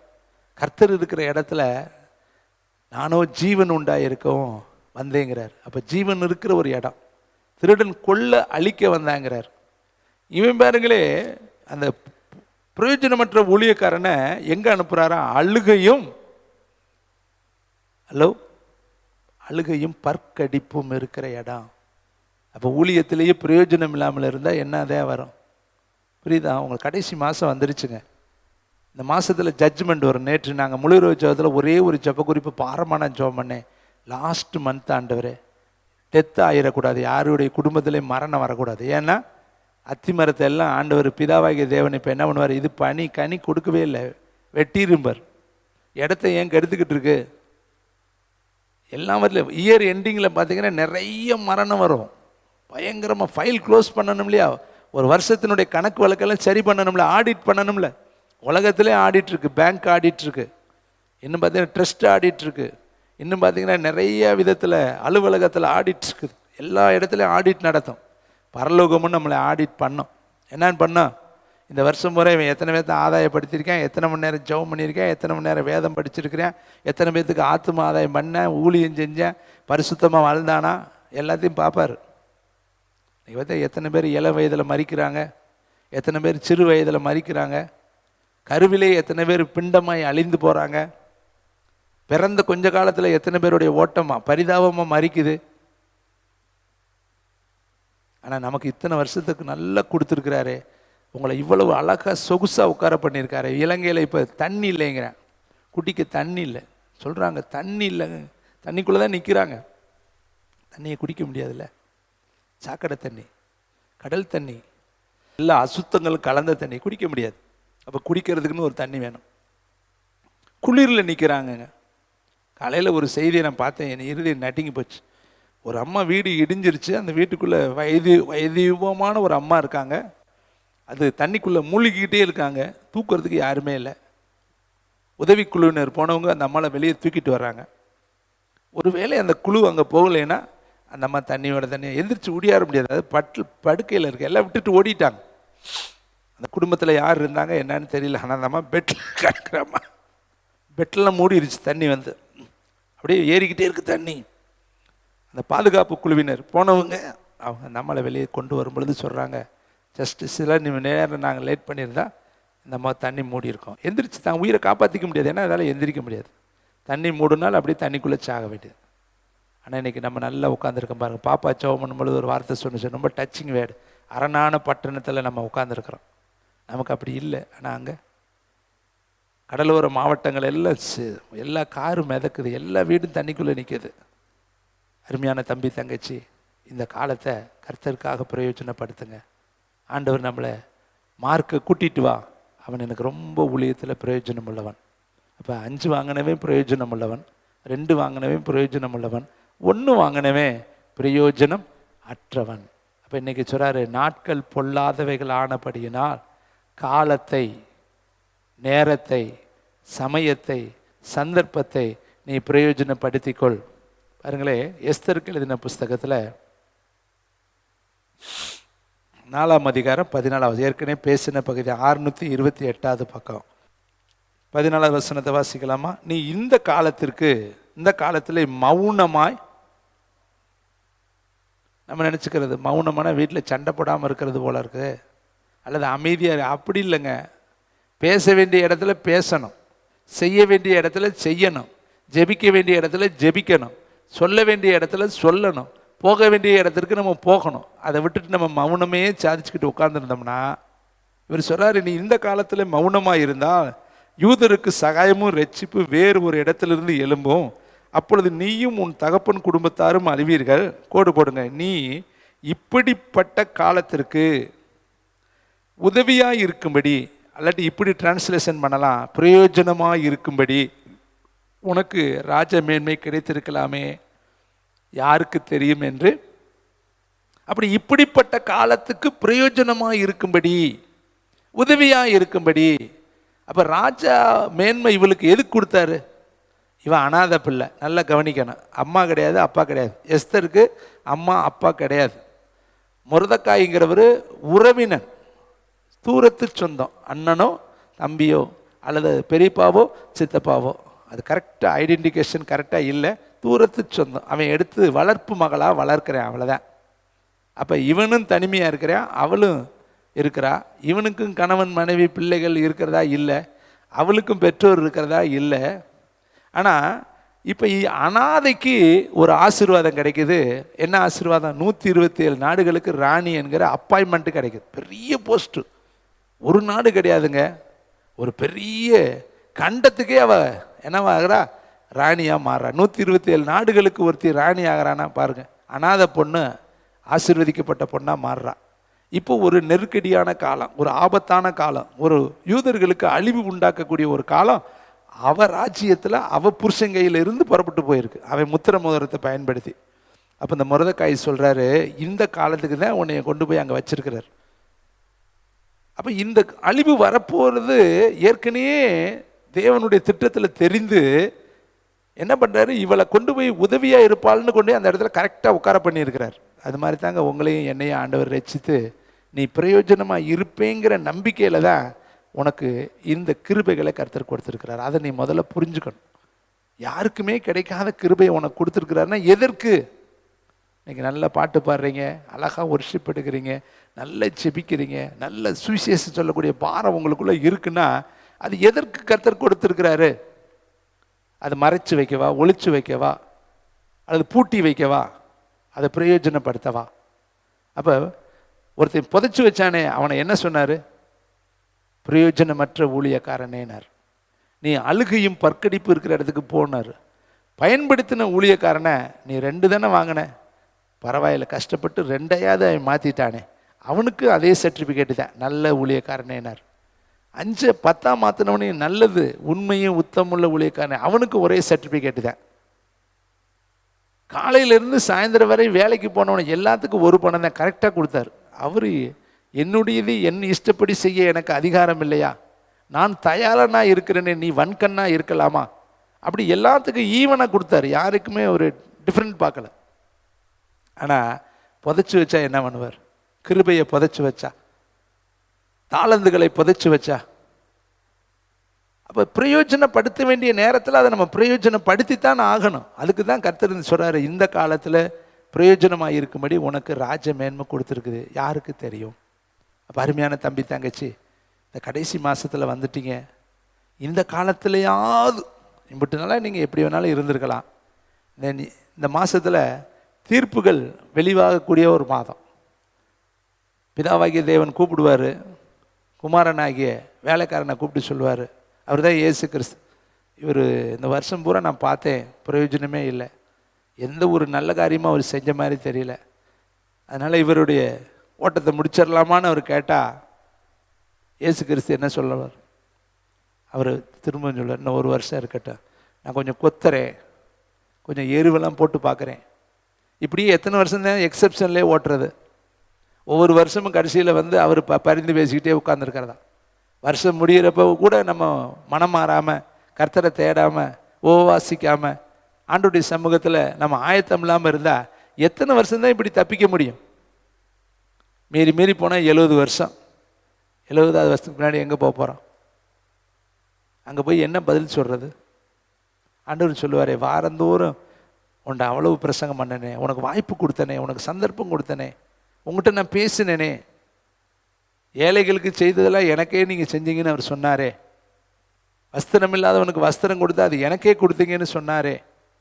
அப்போ ஆண்டவர் சொல்ல மாட்டாரா, வாரந்தோறும் நான் உனக்கு பிரசங்கம் பண்ணினேப்பா, உனக்கு புது புது வார்த்தைகளை அவன் கொண்டு வந்தானே, மணிக்கணக்காக கால் கடுக்க நெஞ்சில் சளியோடு கூட திக்கி தென்னறி போன்ற பேசினானே, அதெல்லாம் நியாய தீர்ப்பில் வந்து நிற்கும். ஒவ்வொரு ஜட்ஜ்மெண்ட்லேயும் வந்து இந்த பிரசங்கம்லாம் ஆண்டவர் போட்டு காட்டுவார். இந்த வார்த்தையெல்லாம் அங்கே பிரதிபலிக்கும். இந்த வார் பேசியிருக்கான் பார், இங்கே பார் சத்தியத்தை சத்தியமாக சொல்லியிருக்கான் பார். யோவான் ஸ்நானகனை ஏன் வெட்டினாங்க? உள்ளதை உள்ளதுன்னு சொன்னதுனால தாங்க அவன் செத்தேன். சகோதரன் மனைவியை வச்சுக்கொள்வது நியாயம் இல்லைடா, இது தப்புடான்னு சொன்னேன், அதுக்காக ஒரு கொலை, அதுக்காக ஒருத்தன் செத்தே போயிட்டேன். என்னன்னு பேசினேன்? விரியம்பாம்பு குட்டிகளே, வரும் கோபத்துக்கு தப்பித்து கொள்ள வகையை தேடுங்க. மோத்தாச்சனை பார்த்து பேசினானா? கட்டுமையான பிரசங்கம். அவன் பிரசங்கத்தெல்லாம் சாதாரண பிரசங்கம் கிடையாது. ஒவ்வொருத்தருமே கட்டுமையாக பேசுகிறேன்.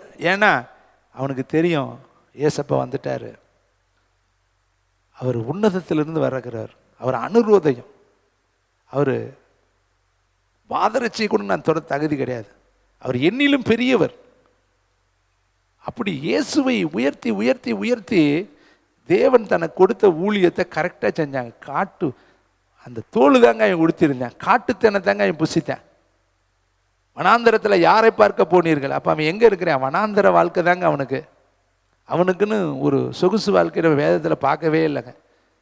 எந்த வயசில் அப்பா அம்மாவுக்கு பிறந்து அவன் எங்கேயாவது சுகபோகமாக வாழ்ந்தான்னு இருக்கா? நீ காலை செய்தியை தயவுசெய்து வீடுகளில் போய் நீங்கள் கேட்டு பாருங்க. இப்போ தான் வந்து நீங்கள் யாரும் கேட்டிருக்க முடியாது. ரொம்ப பயங்கரமாக கர்த்தர் பேசினார். கடைசி கால எச்சரிப்பு செய்தி, எல்லா பாடுகளும் நமக்கு உண்டு என்கிறதை குறித்து பேசப்பட்டுச்சு. அருமையான தம்பி தங்கச்சி, தாயே தகப்பனே, இங்கே வேதத்தில் எழுதியிருக்கு இந்த காலத்துக்கு. அப்போ உன்னை இங்கே உட்கார வச்சதுக்கு ஒரு காலம். இந்த காலம் எதற்கு? நீ பிரயோஜனப்படணும், மற்றவர்களை பிரயோஜனப்படுத்தணும், அவர்களை ஆயத்தப்படுத்தணும். அதனால தான் சொல்ற, நீ ஆயத்தப்படு. பக்கத்தில் சொல்றார், உன்னோடு இருக்கிறவர்களை ஆயத்தப்படுத்து, நீ அவர்களுக்கு காவலனா இரு. உன்னை பார்த்துட்டு உன்னை மாதிரியே ஸ்டைலில் வளருவாங்க பாருங்கள். சினிமாக்காரங்களை பார்க்குறாங்க, சினிமாக்காரங்க மாதிரியே பேசுகிறேன், சினிமாக்காரங்க மாதிரியே நடிக்கிறேன், சினிமாக்காரங்க மாதிரியே ட்ரெஸ் பண்ணுறேன், அவங்க ஹேர் ஸ்டைல் பண்ணுறேன். அப்போ பார்க்குறேன், செய்கிறேன். உன் வீட்டில் இருக்கிறவங்க உன்னை பார்த்தோன்னே உன்னை மாதிரியே செய்வாங்க. உன் பிள்ளை உன்னை மாதிரியே வளரும், உன் மகன் உன்னை மாதிரியே வளருவேன். காரணம் ஒன்று, அவன் பார்ப்பான். நீ என்ன செய்கிற? வேதம் படித்தேன்னா அவனும் காலையில் எழுந்திரிச்சு வேதம் படிப்பேன். நீ கைத்தட்டி பாட்டு பாடி ஜெபம் பண்ணிப்பார், அவனும் கைத்தட்டி பாட்டு பாடி ஜெபம் பண்ணுவேன். நீ குடும்பமாய் ஆராதிச்சுப்பார், அவனும் குடும்பமாய் ஆராதிப்பேன். நீ எதை போதிக்கிறியோ அதைத்தான் அவன் செய்வேன். அப்போ நீ காண்பிக்கணும் உன் பிள்ளைக்கு சாட்சி உள்ள வாழ்க்கை. கணவன்மார்கள் ரசிக்கப்படாத பிள்ளைங்கள்லாம் நீங்கள் உட்காந்து நீங்கள் ஜெபிக்கும் பொழுது அவங்க பார்ப்பாங்கங்க. உடனே வராவிட்டாலும் அவன் மனசுக்குள்ளே இருக்கும், மனைவி ஜெபிக்கிறா நம்மளும் ஜெபிக்கணும், மனைவி வேதம் படிக்கிறா நம்மளும் வேதம் படிக்கணும், மனைவி மாதிரி மாறணும் அப்படிங்கிற உணர்வு அவனுக்குள்ளே கிரி செய்துக்கிட்டே இருக்கும். ஏற்ற காலத்தில் அது கிரி செய்து அவனுடைய வாழ்க்கையை மாற்றிடும். இன்று இல்லாவிட்டாலும் மாறுவார்கள். அதுக்காக நீங்கள் பிரயாசப்படணும். உங்களை மாதிரி கணவன் மாதிரி இல்லைங்கிறதுக்காக நீ நிறைய பேர் இங்கே வருத்தத்தோடு உட்காந்துருக்கிறீங்க. ஆனால் நீங்கள் பிரயாசப்படுங்க, அவங்க மாறிடுவாங்க. சுமில்ஸ்வர்த் மாதிரி அவங்க மாறிடுவாங்க. உங்களோட டாப்பராக போயிடுவாங்க. நீங்கள் பின்னாடி இருப்பீங்க, அவங்க முன்னாடி போயிடுவாங்க. ஏன்னா உங்களை பார்த்து வளர்றவங்க உங்களிலும் 10 மடங்கு கூடுதலாக போவாங்க. இதை கேட்குற தம்பி, தங்கச்சி, தாயை, தகப்பனே, இப்போ சொல்கிறாரு எஸ்தரை பார்த்து, இந்த காலத்திற்கு உனக்கு உதவியாக இருக்கத்தான் இந்த மேன்மை, இந்த காலத்தில் நீ பிரயோஜனப்படத்தான் இந்த மேன்மை. அப்போ தான் அவன் சொல்கிறா, என் உயிர் பெருசு கிடையாது, என் வாழ்க்கை பெருசு கிடையாது, நான் சாக ரெடியாக இருக்கிறேன், எனக்காக நீங்கள் 3 நாளைக்கு ஜெபம் பண்ணுங்க, நான் சட்டத்தை மீறிடுறேன், நான் போகிறேன், என்ன ஆனாலும் பரவாயில்லைன்னு சொல்லி அவள் எழும்பினான். அப்போ அவள் பிரயோஜனப்பட்ட வேலை செஞ்சாலா, பிரயோஜனம் இல்லாத வேலை செஞ்சாலா? அவள் ஒரு வேலை போகலைன்னா கற்பனை பண்ணி பாருங்க, யூத ஜனங்களுக்கு என்ன வந்திருக்கா? அழிவு வந்திருக்கு. அவள் போனதுனால தாங்க வேதம் சொல்லுது, அங்கே அந்த தேசம் களி கூர்ந்தது, சூசான் நகரம் களி கூர்ந்தது, சூசான் நகரம் ஆர்ப்பரித்தது. ஆனால் அதுக்கு முன்னாடி சூசான் நகரம் கலங்கிற்று. அப்போ கலங்கின நகரத்தை களிப்புள்ள நகரமாக மாற்ற ஒரே ஒருத்தி போகணும் மேலே. அவள் யார்? புத்தியுள்ள ஸ்திரியாக போகணும். அந்த புத்தியுள்ள வேலையை ஒருத்தி சொல்லி கொடுக்குறேன், போ, அதுக்கு தான் உன்னை அங்கே கொடுத்துருக்குறோம். அது நீயா போகலை, நானாக போகலை, நம்மளாம் ஏற்படுத்தலை, தேவன் உன்னை கொண்டு போய் அந்த இடத்துல உட்கார பண்ணியிருக்க. அதான் அப்பாயின்மெண்ட் ஆஃப் போஸ்ட். கரெக்டாக எத்தனை பெண்கள் இருந்தாங்க அங்கே ராஜா கிட்ட? அந்த தேசத்தில் இருக்கிற அத்தனை பெண்களும் அங்கே கொண்டு போகப்பட்டார்கள்.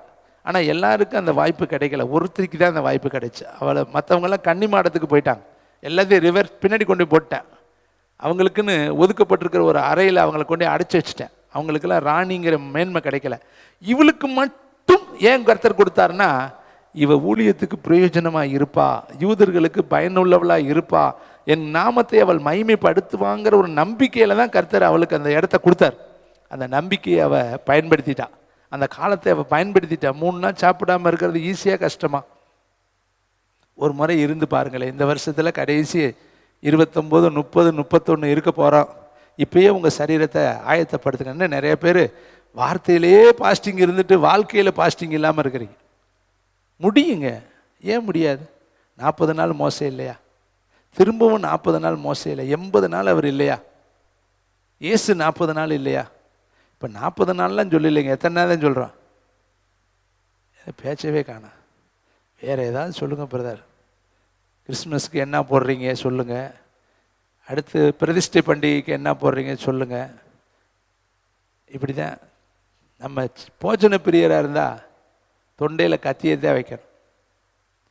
தானியேலு ராஜாவின் போஜனத்தினால் தன்னை தீட்டுப்படுத்தலாகாது என்று தன் இருதயத்தில் என்ன பண்ண தீர்மானித்தான். மனசுக்குள்ளே ஒரு தீர்மானம் வேணுங்க. எதையாவது ஒன்று செத்தாலும் நம்ம செத்து தான் போகலாமே, எங்கே தான் போக போகிறோம்? என்னைக்கா இருந்தாலும் சாகத்தானே போகிறோம். என்னைக்கா இருந்தாலும் ஆவி தன்னை விட்டு எந்த தேவனிடத்தில் போயிருமே, சரீரம் மண்ணுக்கு போயிருமே. என்னைக்கா இருந்தாலும் ஒரு நாளைக்கு புதைக்கிறது உண்மை தானே. என்னைக்கா இருந்தாலும் ஒரு நாளைக்கு பரலோகத்தை போய் எட்டி பார்க்க போகிறோம். எல்லாரும் போவாங்க, அந்த இடத்துக்கு போயிட்டு தான் பாதாளம் போவாங்க. நல்லா தெரிஞ்சுக்கணும். ஏசப்பா கிட்ட போய் எல்லா ஆவியும் அவருக்கு முன்னாடி முழங்கால் போடுமா. எல்லா உலகத்தில் இருக்கிற அத்தனை மனிதர்களுடைய ஆவியும், ஏன்னா அவர் தானே அனுப்புனார். அங்கே போய் முழங்கால் போட்டு அவரை பார்த்துட்டு அப்புறம் நியாய தீர்ப்பில் பரப்பிட்டு போகும்.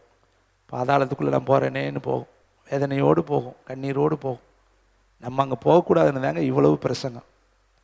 ஏன் வாரம் போட்டு பட்டை தீட்டுறோம்னா, எப்படியாவது நரகத்துக்கு உங்களை தப்பு வச்சிடணுமே, பாதாளத்துக்கு உங்களை தப்பு வச்சிடணுமே, பிசாசனுடைய கண்ணிக்கு நீங்கள் தெரிக்கப்பட்டுறணுமே, சோம்பலின் ஆவிகளுக்கு நீங்கள் விலகிடணுமே, எப்படியாவது இயேசுவுக்காக உத்வேகத்தோடு எழும்பிடணுமே. இன்னைக்கு பிரசங்கிக்கிற எனக்கெல்லாம் சொல்கிறதுக்கு ஆளே இல்லைங்க. உங்களை மாதிரிலாம் என்னை நடத்தியிருந்தாங்கன்னா இன்னைக்கு என்னுடைய நிலையே வேறையாக இருந்திருக்கும். எங்களை நடத்தினவங்க அன்பு சகோதரி செலினுக்கு தெரியும். ஆனால் அவங்களும் கொஞ்ச நாளில் எங்களை விட்டுட்டு போயிட்டாங்க. எனக்கு கைடன்ஸ் கிடையாது, ஒரு வழிகாட்டி கிடையாது, ஆலோசனைக்காரர் கிடையாது, இனிமேல் அக்கறைப்பட்டு பேக்கப்பில் நின்று ஜெபிக்க ஆட்கள் கிடையாது, எங்களுக்குன்னு நல்வழி சொல்கிறவங்களே இது ஊழியத்துக்கு திட்டம் சொல்லி கொடுக்க ஆள் கிடையாது, எங்கள் ஊழியத்துக்கு போகிறது ப்ரோக்ராம் போட எங்களுக்கு ஆள் கிடையாது. ஆனால் எதுவுமே தெரியாமல் எங்களை கண் கட்டி விட்ட மாதிரி இருந்த எங்களுக்கு ஒரே ஒரு கைடன்ஸ் யார் தெரியுமா? பரிசுத்த ஆவியானவர். கைத்தட்டி கருத்திருக்கு. அவர்கிட்ட தான் சார்ந்து கொண்டேன். ஆவியானவரை இறுக்கி பிடிச்சேன் பாருங்க. ஆவியானவருக்குள்ளே போய் அப்படின்னு பங்க் பண்ணி உட்காந்தேன் பாருங்க. அவர் தான் எல்லாத்தையும் பில்டப் பண்ணி எழுப்பினார். இப்படி செய், அப்படி செய், அப்படி செய், அப்படி செய், இப்படி எடு, இப்படி பிரசங்கம் பண்ண, இப்படி பிரசங்கம் பண்ண, இப்படி வார்த்தையை கொண்டு வா, இப்படி எடுத்துட்டு வா, எல்லாத்தையும் அவர் தான் அப்படி டீச்சர் மாதிரி சொல்லி தருவார். அதை அனுபவத்தை தான் சொல்ல முடியும், அதை ப்ராக்டிக்கலாக உங்களுக்கு சொல்லி காட்ட முடியாது. அதை அப்படியே வந்து ரியலியாக நம்மளோட அவர் உணர்த்துவது, பேசுவது, வசனத்தை காண்பிப்பது, ஒருத்தரை குறித்து அந்த உணர்வுகளை, வெளிப்பாடுகளை கொடுப்பது, இதெல்லாம் அவரோடு நம்ம மிங்கில் ஆகிற அளவில் தான் நமக்கு தெரியும். அருமையான தம்பி, தங்கச்சி, தாயே, தகப்பனே, இந்த காலத்திற்கு உதவியாக இருக்க, இந்த காலத்துக்கு பிரயோஜனமாக இருக்க. அப்போ நம்ம காலத்தை பிரயோஜனமுள்ள வாழ்க்கை வாழணும். யாருக்காவது நீங்கள் பிரயோஜனமாக இருக்கணும். யாராவது ஒருவராவது உங்களுக்கு பரலோகத்தில் வந்து கிருபாவால் தான் நான் ரட்சிக்கப்பட்டேன், கிருபாகரனால தான் நான் ரட்சிக்கப்பட்டேன், அல்லது எங்கிட்டு இருக்கிற உங்கள் பேரை சொல்லணும். இவங்களால தாங்க நாங்கள் நல்வழிப்படுத்தப்பட்டோம், இவங்க தாங்க எங்களுக்கு வேதத்தை சொல்லி கொடுத்தாங்க, இவங்களால தாங்க நாங்கள் ஆவிக்குரிய உலகத்துக்குள்ளே வந்தோன்னு சொல்கிற அளவுக்கு இதுதாங்க பரலோகத்தில் உங்கள் பலன் மிகுதியாக இருக்கும். இதுக்கு தான் கர்த்தர் உங்களை ரட்சித்திருக்கிறார், இதுக்கு தான் கர்த்தர் உங்களை அபிஷேகம் பண்ணியிருக்கிறார், இதுக்கு தான் கர்த்தர் இந்த நாளை உங்களுக்கு கொடுத்துருக்கிறார். அதனால தான் சொல்கிறாரு, நாட்கள் பொல்லாதது, நாட்களை வேஸ்ட்டாக செலவு செய்யாத, பிரயோஜனமாக செலவு செய்ய. ஒவ்வொரு நாள்லையும் ஒரு ஆத்மாவை நீ ஆதாயப்படுத்தினாலும் ஒரு வருஷத்தில் 365 பேர்த்த ஆதாயப்படுத்தலாம். சரி, 300 பேர், 200 பேர், 100 பேர், அட்லீஸ்ட் ஒரு பேராவது ஆதாயப்படுத்தியிருக்கணுமா இல்லையா? இல்லைன்னா நம்ம இந்த என்ன பண்ணுவார் பிதா, இந்த அத்திமரம் என்னடா பிரயோஜனமே இல்லை. நீங்கள் பிரயோஜனம் இல்லாததுக்கு யாருக்கு செலவு செய்வீங்க? நீங்கள் மட்டும் ஒரு செலவு பண்ணால் அது எத்தனை யோசிக்கிறீங்க? அவர் உனக்கு சாப்பாடு கொடுக்கணும், ஆக்சிஜன் கொடுக்கணும், உனக்கு போகிற இடத்துல பாதுகாப்பு கொடுக்கணும், உனக்கு 3 நேரம் உணவு கொடுக்கணும், ட்ரெஸ்ஸு கொடுக்கணும், தங்க வீடு கொடுக்கணும். பாட்டு மட்டும் சொல்கிறோம், இருக்க நல்ல ஒரு வீடு தந்தீர். அவர் அங்கிட்டு இருந்து சொல்லுவார், உனக்கு வீட்டை கொடுத்து என்னடா பிரயோஜனம்? கொரட்டை விட்டுட்டு தானே தூங்கிக்கிட்டு இருக்கிற. என்னை பற்றி நீயே, இலங்கையிலலாம் வீடு இல்லை, எல்லாம் தண்ணிக்குள்ளே போயிடுச்சு. அப்படியே கடலோர மாவட்டத்துலலாம் எல்லாம் மிதக்கிறேன் தண்ணிக்குள்ளே. இடிஞ்சு நம்ம நியூஸாளர்கள் பூரா இடிஞ்ச வீட்டாக தான் எடுத்து காட்டிக்கிட்டு இருக்கேன். எங்கே தான் வீடு இடியுதோ அதை எடுத்து ஃப்ளாஷ் பண்ணுறதே அவங்க வேணும். எதுக்கு வாகனம், எதுக்கு வீடு, எதுக்கு சம்பளம், எதுக்கு வஸ்திரம், எதுக்கு மனைவி, எதுக்கு மனைவியை கண்டடைஞ்ச நன்மை எதுக்கு உனக்கு கொடுத்தாரு? பிள்ளைகளை, கற்பத்தின் கனி ஏன் கர்த்தர் உனக்கு கொடுத்தாரு? கற்பத்தின் கனி கர்த்தரால் வரும் சுதந்திரம். அந்த சுதந்திரத்தை எதுக்கு கொடுத்தாரு? எனக்குன்னு வளடா, நான் உனக்கு கூலி கொடுப்பேன்னு. நம்ம இப்போ யாருக்கு வளர்க்குறோம்? பிறக்கும் பொழுதே நீ டாக்டர் ஆகணும், பிறக்கும் பொழுதே நீ இன்ஜினியர் ஆகணும், பிறக்கும் பொழுதே நீ அதாகணும், பிறக்கும் பொழுது யாராவது பெத்தெடுத்த உடனே ஊழியக்காரன் ஆகணும்னு சொல்லியிருக்கமா? அப்போ நீங்களும் பிள்ளைகளை ஊழியத்துக்கு விதைங்க. என்ன வேணாலும் வேலை செய்யட்டும், ஆனால் ஊழியம் செய்யணும். ஊழியம் செய்யும் பொழுது கர்த்தர் ஆசீர்வதிப்பார். கைத்தட்டி கர்த்தருக்கு. அதனால பிள்ளைகள், தலைச்சம் பிள்ளைகள்லாம் 2 பிள்ளைகளாக 2ஐயும் கொடுத்துரு. மனாசை, எம்பிர 2 ஊழியத்துக்கு தான் வேணும். நீ என்ன பிள்ளைக பேர் வச்சிருந்தாலும் சரி, அவன் 2 பேருமே ஆண்டவருக்கு தான். ஒரு இராணுவத்தில் வேலை பார்க்குற புருஷன் இறந்துட்டாராம். அப்போ அந்த அம்மா போய் சொன்னிச்சான், புருஷன் இறந்துட, என் பிள்ளையை தர்றேன் இராணுவத்துக்கு, அந்த இடத்துல நீ என் பிள்ளையை எடுத்துக்கங்க, இவன் போட்டு நாட்டுக்காக வேலை செய்ய போட்டும். அதை ரொம்ப பாராட்டினாங்க. ஒரு கணவனி இறந்துட்டாருங்கிறதுக்காக அந்த அம்மா நாட்டு மேலேயோ அதிகாரிகள் மேலேயோ வருத்தப்படாமல் என் பிள்ளையை நீங்கள் நாட்டுக்காக சேவை செய்ய எடுத்துக்கங்கன்னு சொல்கிறாங்களே, இது எப்படிப்பட்ட ஒரு பெண்மணி, வீர பெண்மணிங்கிறாங்க. அப்போ ஒரு இராணுவத்திற்காக தான் கணவனையும் கொடுத்து தான் பிள்ளையும் ஒரு அம்மாவை கொடுக்க முடியும்னா, அதே நாட்டில் தானே நம்மளும் இருக்கிறோம். பரலோகத்துக்காக ஏன் நம்ம தரக்கூடாது? யாரை நான் அனுப்புவேன், யார் என் காரியமாய் போவான்? அறுவடை மிகுதி, வேலையாட்களோ கொஞ்சம். அறுவடைக்காக எஜமானன் வேலையாட்களை அனுப்பும்படி வேண்டிக் கொள்ளுங்கள். பிதா வேண்டிக் கொள்ள சொல்றாரு. ஏசப்பா வேண்டிக்குங்கப்பா, யாராவது போகணுமே. யார் போவா? ஏன் காரியமா யார் போவா? எல்லாரும் வேலைக்கு போகிறப்ப கேட்டால் எங்கெங்கே போகிறீங்கன்னா, அவர் கிருபா ஒரு வேலை சொல்லுவார், கிருபாகரன் ஒரு வேலை சொல்லுவார். இங்கிட்டு இருக்கவங்களே அங்கே மில்லுக்கு போகிறேன், வேலைக்கு போகிறேன், அங்கே போகிறேன், இங்கே போகிறேன், தவால். ஊழியக்காரனை கேட்டுப்பார், எங்கே போனால் ஊழியத்துக்கு போகிறேம்மா, அந்த ஊருக்கு ஊழியத்துக்கு போகிறேன், இந்த ஊருக்கு. அப்போ எதை பார்த்து பரலோகம் சந்தோஷப்படும்? எந்த வேலைக்கு போனால் சந்தோஷப்படும்? நீ மில்லுக்கு போகிறேன், நான் அங்கே போகிறேன்னா ஆண்டவர் சந்தோஷப்பட மாட்டார். அதெல்லாம் உனக்குப்பா, எனக்காக நீ என்னைக்கு போன? இந்த வருஷத்தில் நீங்கள் லிஸ்ட் எடுங்க. எத்தனை ஊழியம் செஞ்சுருக்கிறோம், எத்தனை மணி நேரம் ஜெபம் பண்ணியிருக்கிறோம், எத்தனை மணி நேரம் வேதம் படிச்சிருக்கிறோம், எத்தனை ஆத்துமாவை ஆதாயம் பண்ணியிருக்கிறோம், எத்தனை பேத்துக்கு உதவி செஞ்சுருக்கிறோம், எத்தனை ஆத்துமாக்களை தாங்கி இருக்கிறோம். இதெல்லாம் தயவுசெய்து இந்த மாத கடைசியில் கணக்கு பாருங்கள். இல்லாட்டி இந்த ஒரு மாதம் டயருக்கு 30 நாளைக்குள்ளே எதையாவது ஒன்று செய்ய தீர்மானிங்க. 30 நாள் 30 அதிகாரம் படிங்க, 30 மணி நேரம் ஜெபம் பண்ணுங்க, 30 ஆத்துமாக்களுக்கு சொல்லுங்க. எதையாவது இந்த கடைசி டயத்துலையாவது வேக வேகமாக நீங்கள் இந்த எக்ஸாம் வர டயத்தில் படிக்கிற மாதிரியாவது ஏதாவது ஒன்று செய்யுங்க. ஆண்டவர் பார்ப்பார். இப்போயாவது கொஞ்சம் மனம் திரும்பிட்டான் போல தெரியுது, சரி இன்னும் ஒரு 2026 கொடுத்து பார்க்கலாம். எதுவுமே நம்ம செய்ய மாட்டோம்னா அவர் என்ன பண்ணுவார்? சரி சோம்பேறியான இவனை தூக்கி உள்ளே போடு, இவன் இருந்து நாட்டையும் தேசத்தையும் கெடுத்து குடும்பத்தையும் கெடுத்துட்டு இருக்கான்றவர். அதனால் அருமையான தம்பி, தங்கச்சி, தாயே, தகப்பனே, உங்களுக்கு மட்டும் இல்லை, லைவில் நிறைய பேர் பார்க்குறாங்க. நிறைய பேர் என்கிட்ட பேசுவாங்க, சொல்கிறாங்க, ரொம்ப பயங்கரமாக இருக்குது பிரதர் மெசேஜ், ரொம்ப எங்கள் மனசை தொடுது, நல்ல இப்போ வர வர மெசேஜ் ரொம்ப கூர்மையாக கொடுக்குறீங்கிறாங்க. அவங்க பாராட்டுறாங்கன்னு நான் சொல்ல வரல, கர்த்தர் சொல்கிறத நான் சொல்கிறேன். எந்த ஒரு வார்த்தை ஜாலத்தோடலாம் நான் பேசலை. அப்படியே பிரியமானவர்களே அப்படிலாம் சொல்லவே இல்லை. உள்ளதை உள்ளதென்று இல்லதை இல்லதென்று சொல்லத்தான் கர்த்தர் என்னை கொண்டு வந்து நிறுத்தி இருக்கிறார். அப்போ இங்கே வேதம் சொல்லுது, இந்த காலத்திற்கு பிரயோஜனமாக இருக்க உன்னை மேன்மையை கொடுத்துருக்கிறாரு.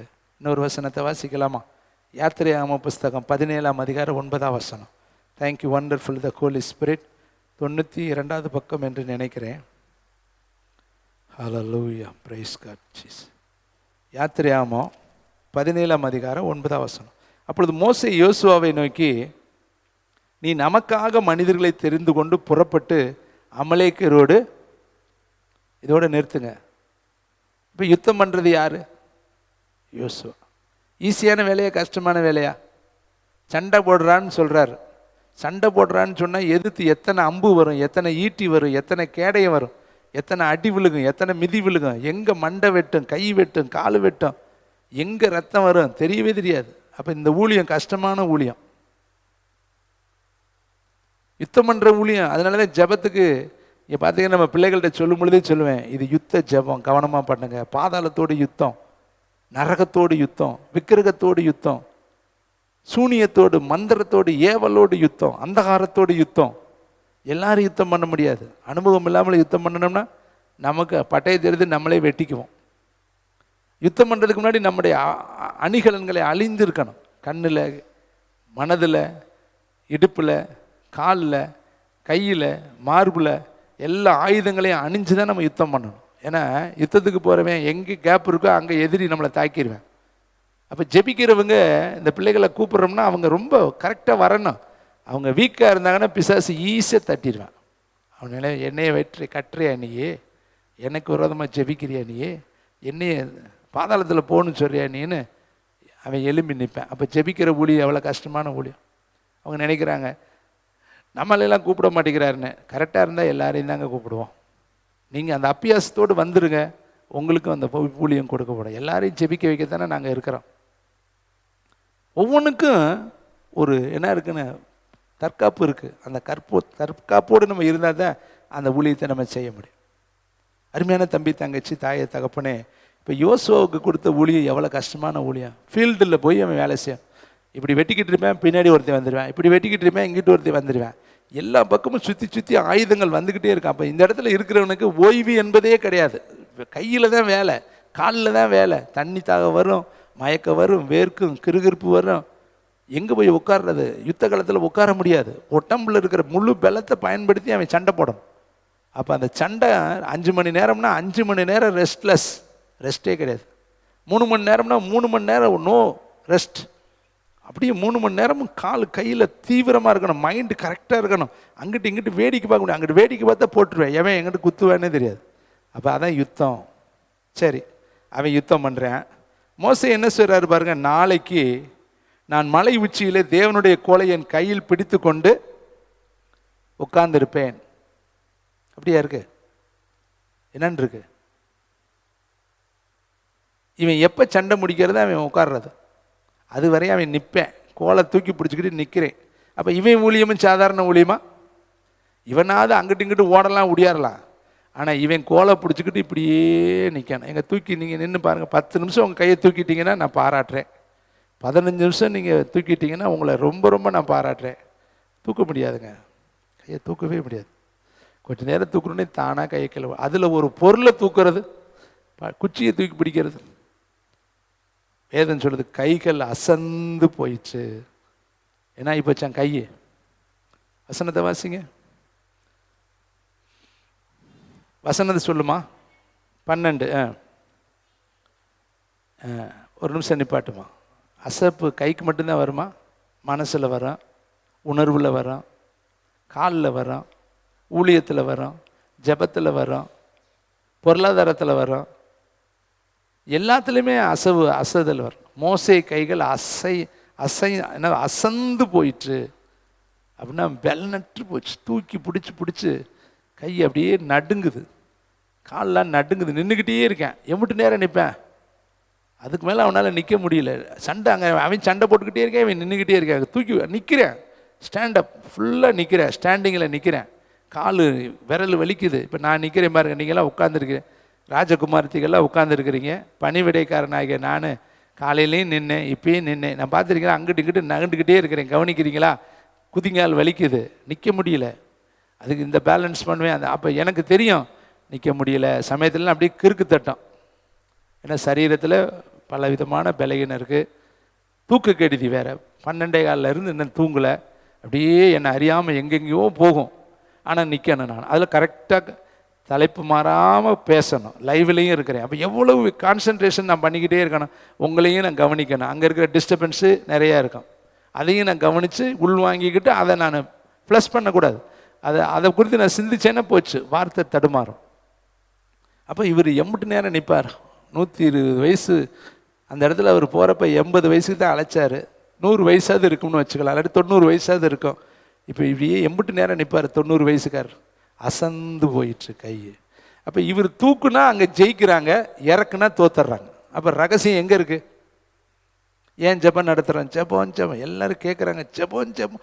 நான் அடுத்த வருஷத்துக்கு பயந்துக்கிட்டு தான் ஜெபம் போட்டிருக்கேன். ஏன்னா அடுத்த வருஷத்துக்குள்ளே போகிறதுக்கு ஜெபம் பண்ணி நம்மளை எடை கட்டிட்டோம்னு வச்சுக்க, விழுந்து அடித்து ஓடலாம். நம்ம நல்ல ஸ்டோரேஜ் பண்ணிக்கிட்டு, நல்ல கன்லாம் ரெடி பண்ணிக்கிட்டு, நல்ல போர் ஆயுதத்தை மாதிரி நல்ல பேக்கப்பில் வச்சுக்கிட்டோம்னு வச்சுங்களேன், அடுத்த ஆண்டு நமக்கு வித்தியாசமாக மாறும். அதுக்கு தாங்க ஜெபம் பண்ணி கிருபையை பெற்று நம்ம போகணும் ஊழியத்துக்குள்ளே. அதுக்கு தான் போன வருஷம்லாம் எவ்வளவு ஜெபம்.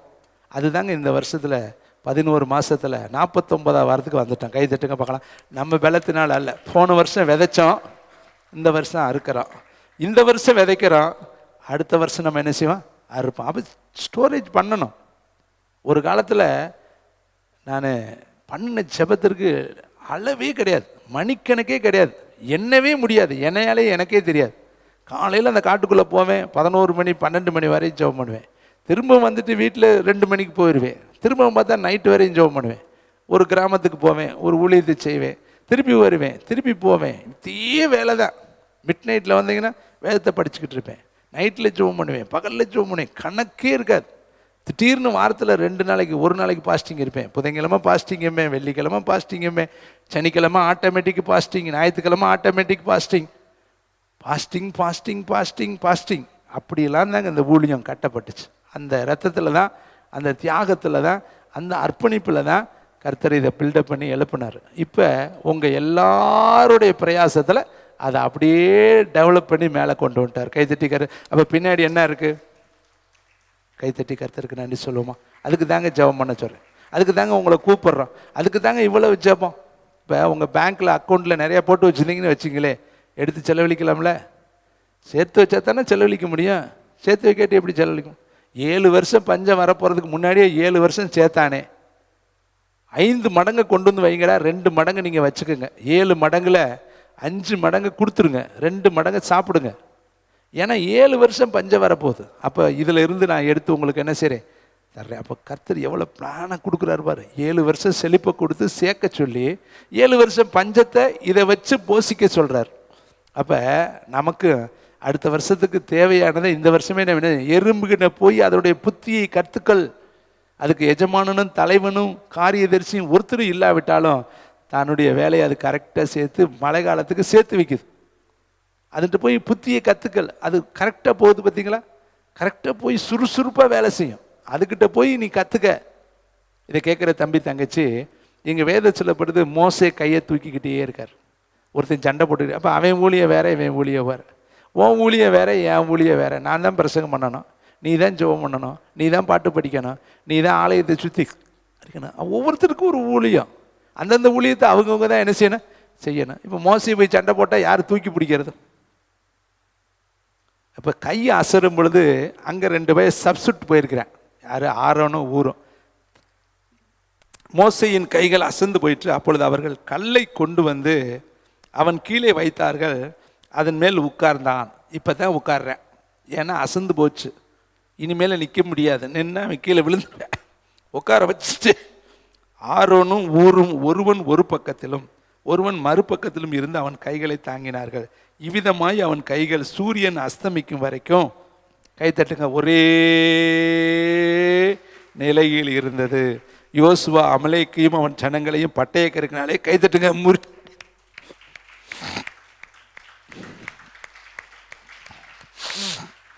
இப்போ இந்த ஜெயத்துக்கு எத்தனை பேர் காரணம்? சண்டை போட்டவங்க எண்ணிக்கை கடங்காதவர்கள். யோசுவாவோட ஒரு கூட்டம் அங்கே சண்டை போட்டுக்கிட்டே, அவங்க பேர் எழுதப்படலை. அவங்க எல்லாம் அங்கே போய் உயிரை பணையம் வச்சு ஜெபம் பண்ணு சண்டை போட்டுக்கிட்டு இருக்கேன். அதில் 10 பேர் கை போயிருக்கும், மண்டை போயிருக்கும், தலை போயிருக்கும், வாய் கிழிஞ்சிருக்கும், மூக்கு போயிருக்கும். 10 பேர் செத்துருப்பாங்க, 10 பேர் விதவைகளாக இருப்பாங்க, 10 பிள்ளைகள் அப்பாவை இழந்திருக்கா. அதெல்லாம் இங்கே எழுதப்படலை. ஆனால் அங்கே ஒரு கூட்டம் போராடுது. இப்போ இங்கேயும் ஒரு கூட்டம் தினமும் போராடுது, உயிரை பணைய வச்சு. இந்த வாலிப பிள்ளைகள்லாம் தினந்தோறும், நேற்றுனா வெள்ளிக்கிழமை காலையிலையும் ப்ரேயரு, அவங்க தான் வந்திருக்காங்க. சாயந்தரமும் அவங்களே ஒர்ஷிப்பு பாட்டுன்னு போட்டு விட்டேன். எனக்கு இந்த கதை தெரியாது, காலையிலேயும் இவங்க தான் வந்தாங்க. சாயந்தரமும் ஒன்று பாவமாக கிடச்சி. கடைசியில் கேட்குறேன், காலையிலேயும் வந்தீங்களா? ஏன்னா ஆமாங்கய்யாங்கிறாங்க. அப்போ காலையிலேயும் அவங்க தான் ஜெபம், சாயந்தரமும் வேறு வழி இல்லை, அவங்க தான் செய்கிறாங்க. நைட்டும் அப்படியே முழுகிற வச்சப்போம். அப்போ எத்தனை நாள், எத்தனை நேரம்? இதே தான் யோசுவாவுடைய வேலை, இவங்க வேலை தான். யுத்தம் பண்ணிக்கிட்டே இருக்காங்க. இப்போ மோசை எங்கே இருக்கிறாரு? மேலே தூக்கி பிடிச்சிக்கிட்டே இருக்காரு. அவர் வேலை தூக்கி பிடிக்கிற வேலை. அசந்த நேரம் பார்த்து 2 பேர் தாங்குறாங்க. அப்போ அத்தனை பேருமே டீம் ஒர்க் பண்ணுறாங்க. ஒருத்தர் தூக்கி பிடிக்கிறாரு, ஒருத்தர் தாங்குறாரு, ஒருத்தர் சண்டை போடுறாரு. கடைசியில் ஜெயிச்சிட்டாங்க. கைத்தட்டி கர்த்தருக்கு நன்றி சொல்லுங்கள். அப்போ ஊழியத்தில் பிரயோஜனம் உள்ளவர்களாக நம்ம இருக்கணும். எங்கேயாவது பிரயோஜனமாக இருக்கணும். நீங்கள்லாம் என்ன பண்ணணும், வர முடியாத சூழ்நிலையில் நீங்கள் உங்கள் வீட்டில் 1 மணி நேரம் ஜெபம் பண்ணியிருக்கணும். ஆண்டவர் கேட்பார்ல, சரிப்பா ஒரு நாள் அங்கே தான் போக முடியல, அதே டயத்தில் நீ ஜெபம் பண்ணியிருக்கலாம்ல. நெகேமியா 52 நாளில் கட்டி முடித்தான்ல, அவனாக கட்டியிருந்தால் எத்தனை நாள் ஆகிருக்கும்? என் கேள்விக்கு கரெக்டாக பதில் சொல்லணும். அவனாக கட்டியிருந்தால் 52 நாளில் கட்ட முடியுமா? அந்த சுற்றுச்சுவர் கிட்டத்தட்ட 10 கிலோமீட்டருக்குன்னு வச்சுங்களேன். 10 கிலோமீட்டரை இவன் கட்டி முடிக்க முடியுமா? குழியை என்னைக்கு பறித்து என்னைக்கு இவன் ஒரு ஆளாக கட்டுறது என்றைக்குமே செய்ய முடியாது. அப்போ இந்த டீம் ஒர்க்கில் எல்லாரும் சேர்ந்து செஞ்சாங்க பார்த்தீங்களா? செஞ்ச உடனே இங்கிட்டு ஒருத்தர் கட்டுறாங்க, அங்கிட்டு ஒருத்தர் கட்டுறாங்க, அங்கிட்டு ஒருத்தர் கட்டுறாங்க. நம்ம யாரும் சிமெண்ட் வாங்கி கொடுத்தோமா, மண் வாங்கி கொடுத்தோமா, செங்கல் வாங்கி கொடுத்தோமா? அவனா செய்கிறேன். காசை பணத்தை போட்டு கட்டுறான். ஆண்டவருக்காக தானே செய்கிறான், நம்ம ராஜ்யத்தை தானே கட்டுறோம்னு சொல்லி வேலை நடந்துக்கிட்டே இருக்கு. நெகேமியா ஒரு பக்கம் இருக்கிறாரு, வலு சுற்றி கட்டி யாரையும் போய் பார்க்க முடியாது, யாருக்கு உதவியாக போக முடியாது. எல்லாரும் வேலை பார்த்துக்கிட்டே இருக்காங்க. கரெக்டாக 52 நாளில் ஃபினிஷ்டு. கைத்தட்டி கருத்தருக்கு நன்றி சொல்லு. இது என்ன ஒர்க்கு? Team work. நம்மளும் என்ன பண்ணணும்? இங்கே ஒரு டீம் ஜெபம் பண்ணால் திண்டுக்கல்ல ஒரு டீம் ஜெபம் பண்ணணும், வேடசுந்தூரில் ஒரு டீம் ஜெபம் பண்ணணும், ராமையம்பட்டியில் ஒரு டீம் ஜெபம் பண்ணணும். உங்கள் ஊரில் 1 மணி நேரம் ஐயா அங்கே ஜெபம் பண்ணிகிட்டு இருக்காருல்ல, நம்ம 1 மணி நேரம் உட்காரு, ஆனந்தி உட்காரு, அங்கே மேக்ஸி உட்காருன்னு சொல்லி நீங்கள் கைதட்டி பாட்டு பாருங்கள். இங்கேயும் ஜெபம் நடக்கு, அங்கேயும் ஜெபம் நடக்கு. அவர் தூரத்திற்கு சமீபத்திற்கும் இனிமேலாவது 30 நாளையில் நீங்கள் செய்யணும். வர முடியல, அது தப்பு கிடையாது, வர முடியும். உங்களுக்கு வாகன வசதி இல்லை, பெண்கள் இரவு நேரத்தில், ஆனால் வீட்டில் ஜெபிக்கலாம்ல, அதே டயத்தில் ஜெபிக்கலாம்ல, அதே டயத்தில் நீங்கள் உட்காருங்க. அங்கே நீங்கள் தான் பாட்டு படிக்க தெரியும், ஒர்ஷிப் எடுக்க தெரியும், ஜெபிக்க. இந்த ஜெப குறிப்பை பப்ளிசிட்டி பண்ணியிருக்கிறோம், எல்லாத்துக்கிட்டையும் ஜெப குறிப்பு இருக்குது. இதே ஜெப குறிப்பை அங்கே பண்ணுங்கள். மனம் இருந்தால் மார்க்கம் இருக்குது, மனம் இருந்தால் ஜெபிக்க முடியும். நாங்கள் ஆலயத்தில் தாங்க ஜெபம் பண்ணுவோம், இல்லாட்டி வீட்டில் நல்லா தூங்குவோங்க, சட்டியில் வறுத்து தின்னுக்கிட்டே இருப்போங்கன்னா தின்னுங்க. ஒன்றே ஒருத்தன் அங்கே வறுக்க ரெடியாக இருக்கிறேன். அன்றைக்கி போய் அங்கே வாங்கிட்டு ஐயையோ காலத்தை பிரயோஜனப்படுத்த விட்டோமே, முடிஞ்சால் வாங்கன்னு தானே போட்டார், எனக்கு தான் முடியலேன்னு நான் இருந்துக்கிட்டேன்னா நான் கம்பல்லாம் பண்ண முடியாதுங்க. இது கடைசி காலம், பிடிச்சி தரனாங்க இழுக்க முடியும். யோசித்து பாருங்கள், நான் ஒரு சேவகன், ஒரு வேலைக்காரன், அதிகாரம்லாம் செலுத்த முடியாது, அதிகாரம் செஞ்சு பரலத்துக்கு கூட்டி போக முடியாது, அன்பால் தான் கூப்பிட முடியும். முடிந்தான் வாங்கன்னு ஏன் போடுறேன்னா ஜென்டில் போடுறேன். நான் அப்படி பார்த்தேன், ரொம்ப நாசூக்கான வார்த்தை. அந்த வார்த்தையை வச்சுக்கிட்டு அவர் தான் முடிஞ்சால் தானே சொன்னார், நம்மளால தான் முடியல.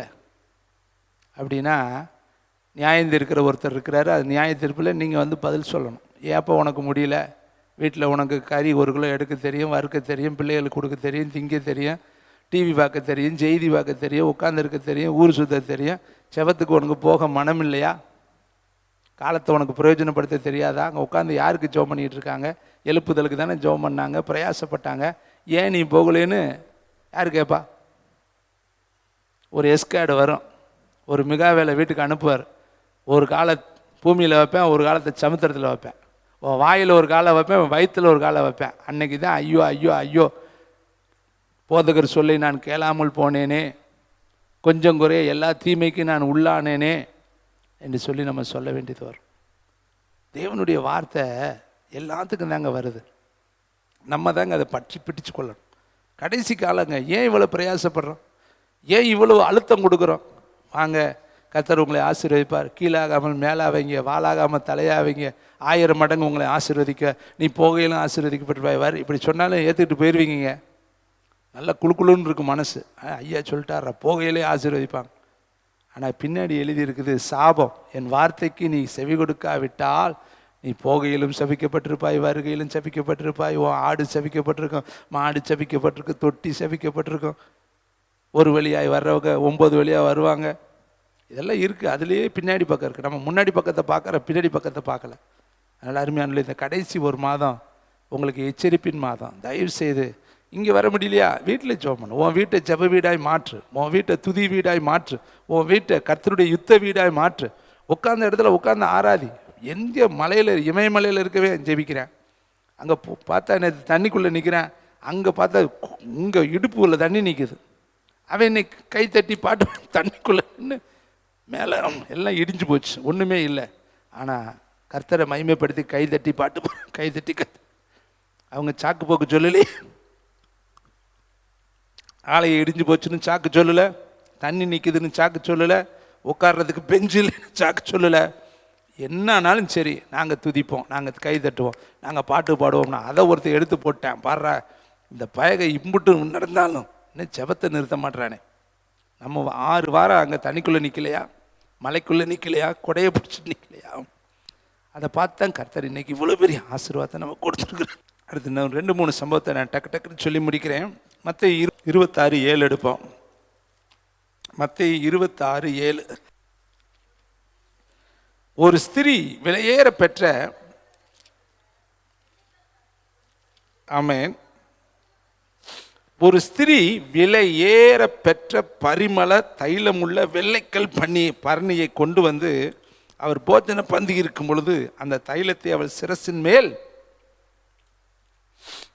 வார்த்தையை நல்லா கவனிங்க, விலையேற பெற்ற. ஒருத்தர் சொல்றாரு 300 வெள்ளி பணத்துக்கு வித்திருக்கலாமே. அப்ப அந்த காஸ்ட்லி பொருள் ஒவ்வொரு பெண்களும் தங்களுடைய எதிர்காலத்திற்கு என்று சேர்த்து வைக்கக்கூடிய பரிமள தைலங்களை எடுத்து சேர்த்து வச்சு அதுதான் அவங்களுக்கு விலையேற பெற்ற பொருள். எப்படி நம்ம வீட்டில் பெண் பிள்ளை பிறந்துட்டா உடனே நகை ரெடி பண்ணணும். அதுவும் தென் மாநிலத்துக்கு போயிட்டிங்கன்னா, அன்பு மகள் ஜாய் ஊர், ஜவமலர் ஊருக்கெலாம் போயிட்டிங்கன்னா 100 பவுனு 150 பவுனு 200 பவுனுக்கு குறையில்லாமல் எதிர்பார்ப்பாங்க. அந்த கலாச்சாரங்கள் அப்படி. இவள் தனக்குன்னு சேர்த்து வைத்தது வெள்ளி பணம். இது அந்த பரிமள தைலம், அது 300 வெள்ளி பணத்துக்கு போகும்னு சொல்கிறாங்க அங்கே உள்ள சீசர்கள். இதை விற்று ஏழைகளுக்கு கொடுத்துருக்கலாமே, இவ்வளவுக்கு போகுமே.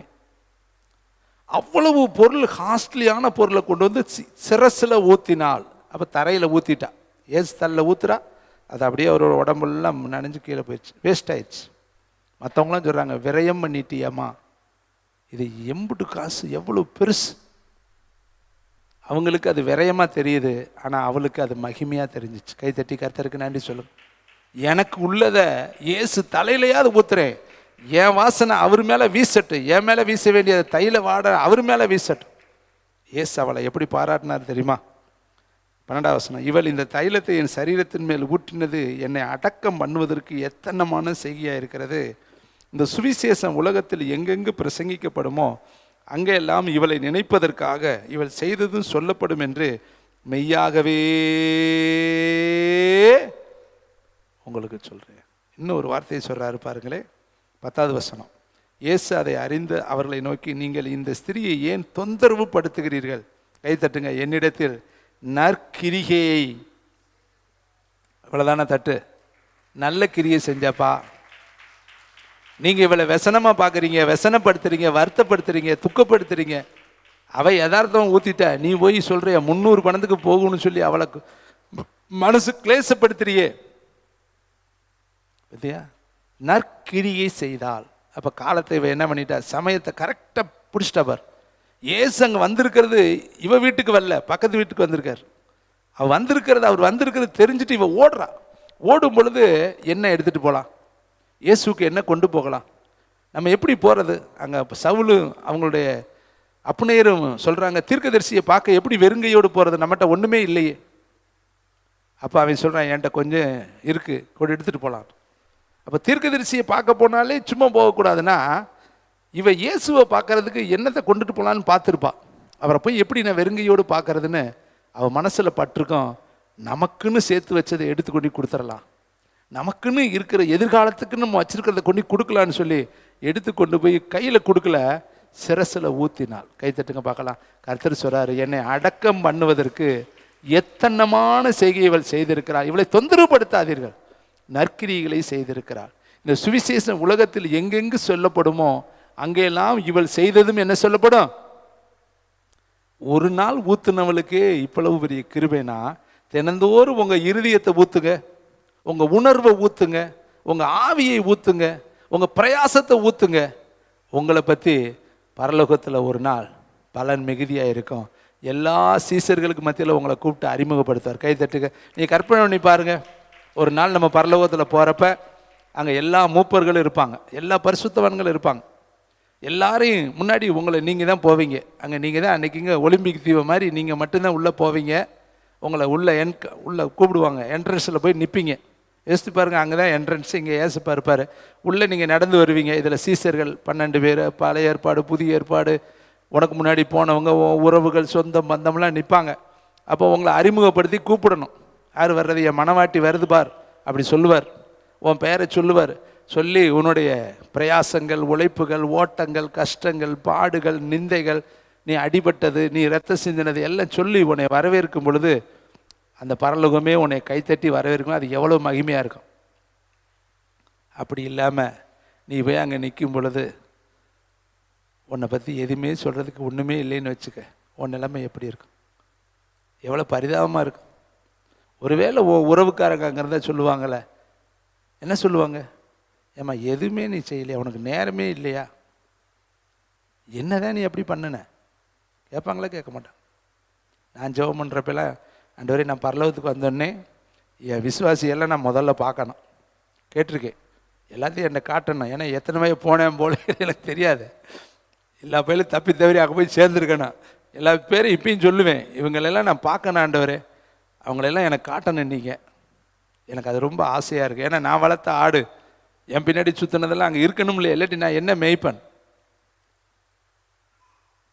அருமையான தம்பி தங்கச்சி, அப்போ நான் ஒரு வேளை அங்கே இருந்தேன்னா நீங்கள் வர்றப்ப என்ன நினச்சி பாருங்கள். நான் கேட்க மாட்டேன் அவங்கள பார்த்து, இதுக்கு தாம்மா நான் படித்து சொன்னேன். எத்தனை நாள் உன்ட்ட புத்தி சொன்னேன், கேட்டியா?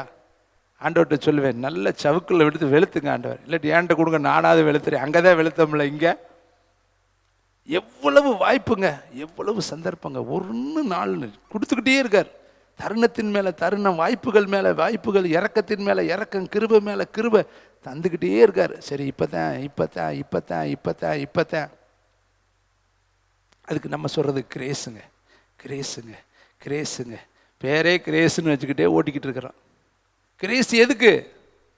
நீ எழும்பணும், நீ பிரகாசிக்கணும், நீ ஜுவாலிக்கணும், ஆத்மாதாயம் பண்ணணும், உலகத்தை அசைக்கணும், உன்னதத்தை அசைக்கணும், கர்த்தருக்காக எதாவது ஒன்று செய்யணும்னு தான் கர்த்தர் உனக்கு அப்படியே காலத்தை கூட்டி கொடுத்துக்கிட்டே இருக்கார். சரி, ரைட், இந்த 2 ஆன்சர் சொல்லி முடிச்சிடறேன். மத்தேயு 27:32. மத்தேயு 27:32. தேங்க்யூ, வண்டர்ஃபுல் த ஹோலி ஸ்பிரிட். போகையில் சீரேனே ஊரானாகிய சீமோன் எனப்பட்ட ஒரு மனுஷனை அவர்கள் கண்டு அவருடைய சிலுவையை சுமக்கும்படி அவனை பலவந்தம் பண்ணினார்கள். இப்போ இங்கே ஒருத்தன் சிலுவை சுமக்கிறதுக்கு விருப்பப்பட்டானா, பலாத்காரம் பண்ணப்பட்டானா? பலவந்தம் பண்ணுறாங்க. ஆனால் அவன் தான் சிலுவையை சுமந்தேன். இயேசு சுமையை அவன் கொஞ்சம் தூரம் சுமக்கிறேன். அவனுக்கு ஒரு பாக்கியம் கிடச்சிருக்கு. ஆனால் அவனாக போய் வாங்கிக்கல, அவனை பிடிச்சி நெருக்கி என்ன பண்ணிட்டாங்க, அவன் தோளில் வச்சுட்டாங்க. ஆனால் அது வேதத்தில் எழுதப்பட்டுருச்சு, இயேசுவின் சிலுவையை சுமந்தவனில் ஒருத்தன் சிரேனே ஊரானாகிய சீமோன். அப்போ இயேசு சுமக்க வேண்டிய சுமையை தானே அறியாமல் தன்னுடைய தோளில் வச்சு அவன் என்ன செஞ்சிட்ருக்கேன், சுமந்துட்டு போகிறேன். அப்போ இயேசுவுக்கு பார்ட்னராக மாறிட்டேன், உடன் பங்காளராக மாறிட்டேன். இயேசுடைய பாடுகளில், அந்த சிலுவை பிரயாணத்தில் இவனும் ஒரு அங்கமாக மாறிட்டேன். ஒரு ப்ராப்பர்ட்டி சொல்லவா, நீங்கள் விரும்பி ஊழியத்துக்கு வந்தீங்களோ, விரும்பாமல் ஊழியத்துக்கு வந்தீங்களோ, விரும்பி உங்கள் பேர் வந்துச்சோ, நீங்கள் விரும்பாமல் பேர் வந்துச்சோ, மொத்தத்தில் உங்கள் மேலே ஒரு சிலுவை வந்துருச்சு. அந்த சிலுவையை சுமங்க. கைத்தட்டி கர்த்தருக்கு நான் இது பாக்கியம், இது பெரும் பாக்கியம். அந்த சிலுவையை சுமப்பது, தேவனுடைய சிலுவையை, அவர் பாடை நீங்கள் சுமப்பது, அவர் ஊழியத்தை நீங்கள் சுமப்பது, அவர் சபையை நீங்கள் தாங்குவது, அவருடைய ஊழியக்காரனை நீங்கள் தாங்குவது, அவருடைய ஊழியத்தில் எங்கேயோ ஒரு இடத்துல நீங்கள் ஒரு அங்கமாக இருப்பது, சிரேனே ஊரானாகிய சீமோன் மாதிரி சுமப்பதற்கு சமானம் தேவனுடைய பிள்ளைகளை. இப்போ ஏன் இவன் பேரை எழுதி வச்சிருக்கிறாரு? இது எழுதாமல் இருந்திருக்கலாம்ல. இது ஒரு இடத்துல தானே இவன் வர்றேன். ஆனால் அது கணத்துக்குரிய யாருக்குமே இந்த பாக்கியம் கிடைக்கல. பேதுருக்கு கிடைக்கல, யோவானுக்கு கிடைக்கல, தோமாவுக்கு கிடைக்கல, இன்னும் இருக்கக்கூடிய அந்திரேயாவுக்கு கிடைக்கல, இன்னும் இருக்கக்கூடிய யூதாவுக்கு கிடைக்கல, யாருக்குமே கிடைக்கல. ஆனால் இவன் தேர்ட் பர்சன், சம்மந்தமே இல்லாமல் ஒருத்தன் வர்றேன், அவன் மேலே தூக்கி வச்சுட்டாங்க, பலவந்தப்படுத்திட்டாங்க, அவனை பிடிச்சி விரட்டி புருட்டி தூக்கி வச்சுட்டாங்க. அவனு இயேசுவை பார்க்குறேன், பலவந்தத்தை பார்க்குறேன், என்னடா பண்ணுறது, இவருக்காக சுமக்கிறதா, இவனுக்காக மொத்தத்தில் சுமக்கலான்டான்னு என்ன பண்ணிட்டேன். இயேசு உனக்கு சும்மா கொடுத்தாரோ, நான் உனக்கு சும்மா கொடுத்தேன்னு தெரியாது, மொத்தத்தில் உன் தலையில் என்ன வந்துருச்சு, கிருபா ஊழியம் வந்துருச்சு. கிருபாகரன், நான் உங்கள் பேரெல்லாம் சொன்னால் நம்ப உங்கள் பேர் பதிவாகும், அதுக்கு தான் நான் சொல்லாமல் இருக்கிறேன்.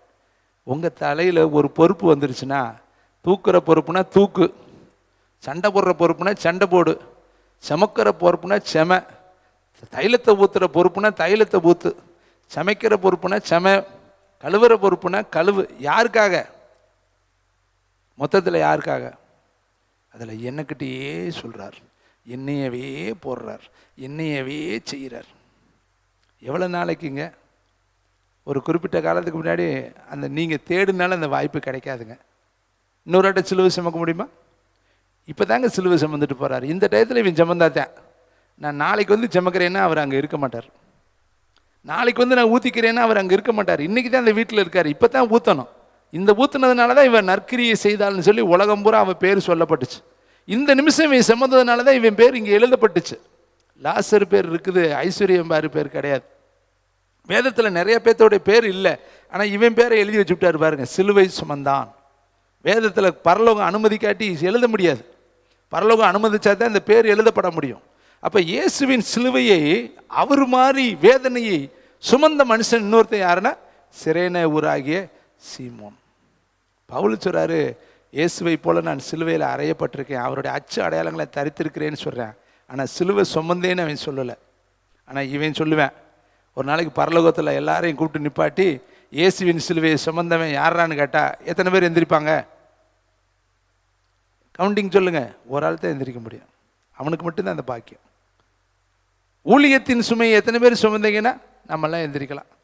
நாங்கள் அற்புதர் இயேசு ஊழியத்தின் சுமையை சுமந்தோம், மனசில் அந்த பாரத்தை சுமந்தோம், உணர்வை சுமந்தோம், ஏக்கத்தை சுமந்தோம்னு சொல்லலாம். ஆனால் சிலுவை சுமந்ததுக்கு ஒரே ஒரு மனுஷனுக்கு உலகத்தில் அவனுக்கு ஒருத்தனுக்கு தான் சான்ஸ். இதே மாதிரி உனக்கு இந்த உலகத்தில் இயேசுவின் ஊழியத்தை சுமக்க ஒரு சான்ஸ், பிரசங்கிக்க ஒரு சான்ஸ், ஆராதிக்க ஒரு சான்ஸ், ஜெபம் பண்ண ஒரு சான்ஸ். அவர் பாரத்தை சுமந்து அந்த சிலுவை தினந்தோறும் அழுத்தம். பவுல் சொல்றாரு, சபைகளை குறித்து கவலை நாள்தோறும் என்னை ஒட்டுக்குகிறது. உங்களுக்கு நிறைய போதகர்கள் இருக்கலாம், ஆனால் ஒரே தகப்பன் தானே உங்களுக்கு இருக்கிறாரு. நான் உங்களை பெற்றெடுத்த தகப்பனாக இருக்கிறேன். தகப்பனுக்கு தாங்க அந்த பாறை இருக்கும், மற்றவங்களுக்குலாம் இருக்காதுங்க. அந்த தகப்பன் ஸ்தானத்தில் எவன் இருக்கானோ அவனுக்கு தான் அந்த உணர்வு இருக்கும். அப்படியே வந்தோடனே தன் பிள்ளைங்க நல்லா இருக்கா, நான் வந்தோடனே அப்படியே என் கண்ணு துளவும், எல்லோரும் நல்லா இருக்காங்களா, முக கலையாக இருக்குதா. சில பேர் பங்கரையாக வரும்பொழுது நினைப்பேன், அவன் வீட்டில் பிரச்சனை, உடம்புல பிரச்சனை, மனதில் பிரச்சனை. சில பேருடைய ஆவியை பார்த்தோன்னே நான் கண்டுபிடிச்சிருவேன். கட்டுண்டு வந்திருக்கிறாங்க, நெருக்கப்பட்டு வந்திருக்கிறாங்க, உபத்திரவத்தில் வந்திருக்கிறாங்க. எப்படி இது கண்டுபிடிக்க? அது ஒரு தகப்பனுடைய ஹியூமன். அப்படி ஒரு தகப்பன் ஸ்தானத்துக்கு நீங்கள் வரும்பொழுது தெரியும். பிள்ளைகளுடைய பள்ளிக்கூடத்துலேருந்து வரும்பொழுதே நீங்கள் சொல்லுவீங்க, களைச்சி போய் என் பிள்ளை வந்துருக்கு, டீ தரட்டாப்பா, கூல்ட்ரிங்க்ஸ் தரட்டாப்பா, பொன் விண்டா போட்டு தரட்டாப்பா, ஏதாவது ஸ்நாக்ஸ் தரட்டாப்பா. எப்படி தெரியுது? அதே பக்கத்து வீட்டுக்காரங்க வந்தாங்கன்னு சொல்லுவாங்களா? சொல்ல மாட்டாங்க, அவங்க பேசிக்கிட்டே இருந்து போயிடுவாங்க. பெற்றவங்களுக்கு தாங்க அந்த பெத்த பிள்ளை மேலே அக்கறை தெரியும். அந்த உணர்வில் தான் நம்ம ஒரு ஊழியக்காரர் இருக்கணும். இப்போ இந்த சிலுவையை இவன் ஒருத்தர் தாங்க சுமந்தேன். அந்த ஊழியத்தை தயவுசெய்து சுமங்க. கொஞ்சம் காலம்தாங்க, 70 ஆண்டுகள் பின்னாடி நீங்கள் சுமக்க முடியாதுங்க. இந்த ஊழியத்தினுடைய பாக்கியம் இந்த காலத்தில், அதனால தான் சொல்றாரு, நாட்கள் பொல்லாதவைகளானபடியால் பிரயோஜனப்படுத்து. சிலுவை சும, ஆத்தும ஆதாயத்தோடு இரு, கர்த்தருக்காக எதையாவது ஒன்று செய்யி, அவருடைய ராஜ்யத்தை கட்டுவதற்கு நீ பிரயாசப்படு. அடுத்து பாருங்களேன், கடைசி மனுஷனை சொல்லி முடிக்கிறேன். Thank you Lord. மத்தேயு 27:57. இயேசுவே.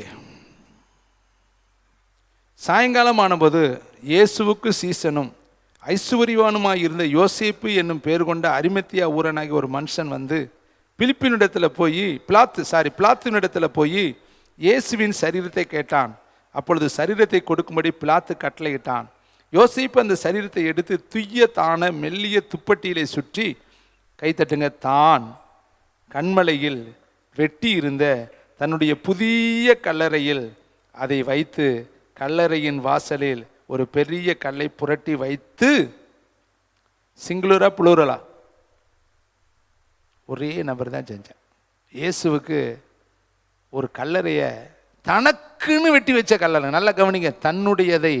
தாவீது சொன்னான்ல, என்னுடையதெல்லாம் தகப்பனுக்கு கொடுத்தேன், எனக்குண்டான எல்லாவற்றையும் கொடுத்தேன், என் பிரயாசத்தினால் சம்பாதித்த எல்லாவற்றையும் கொடுத்தேன்.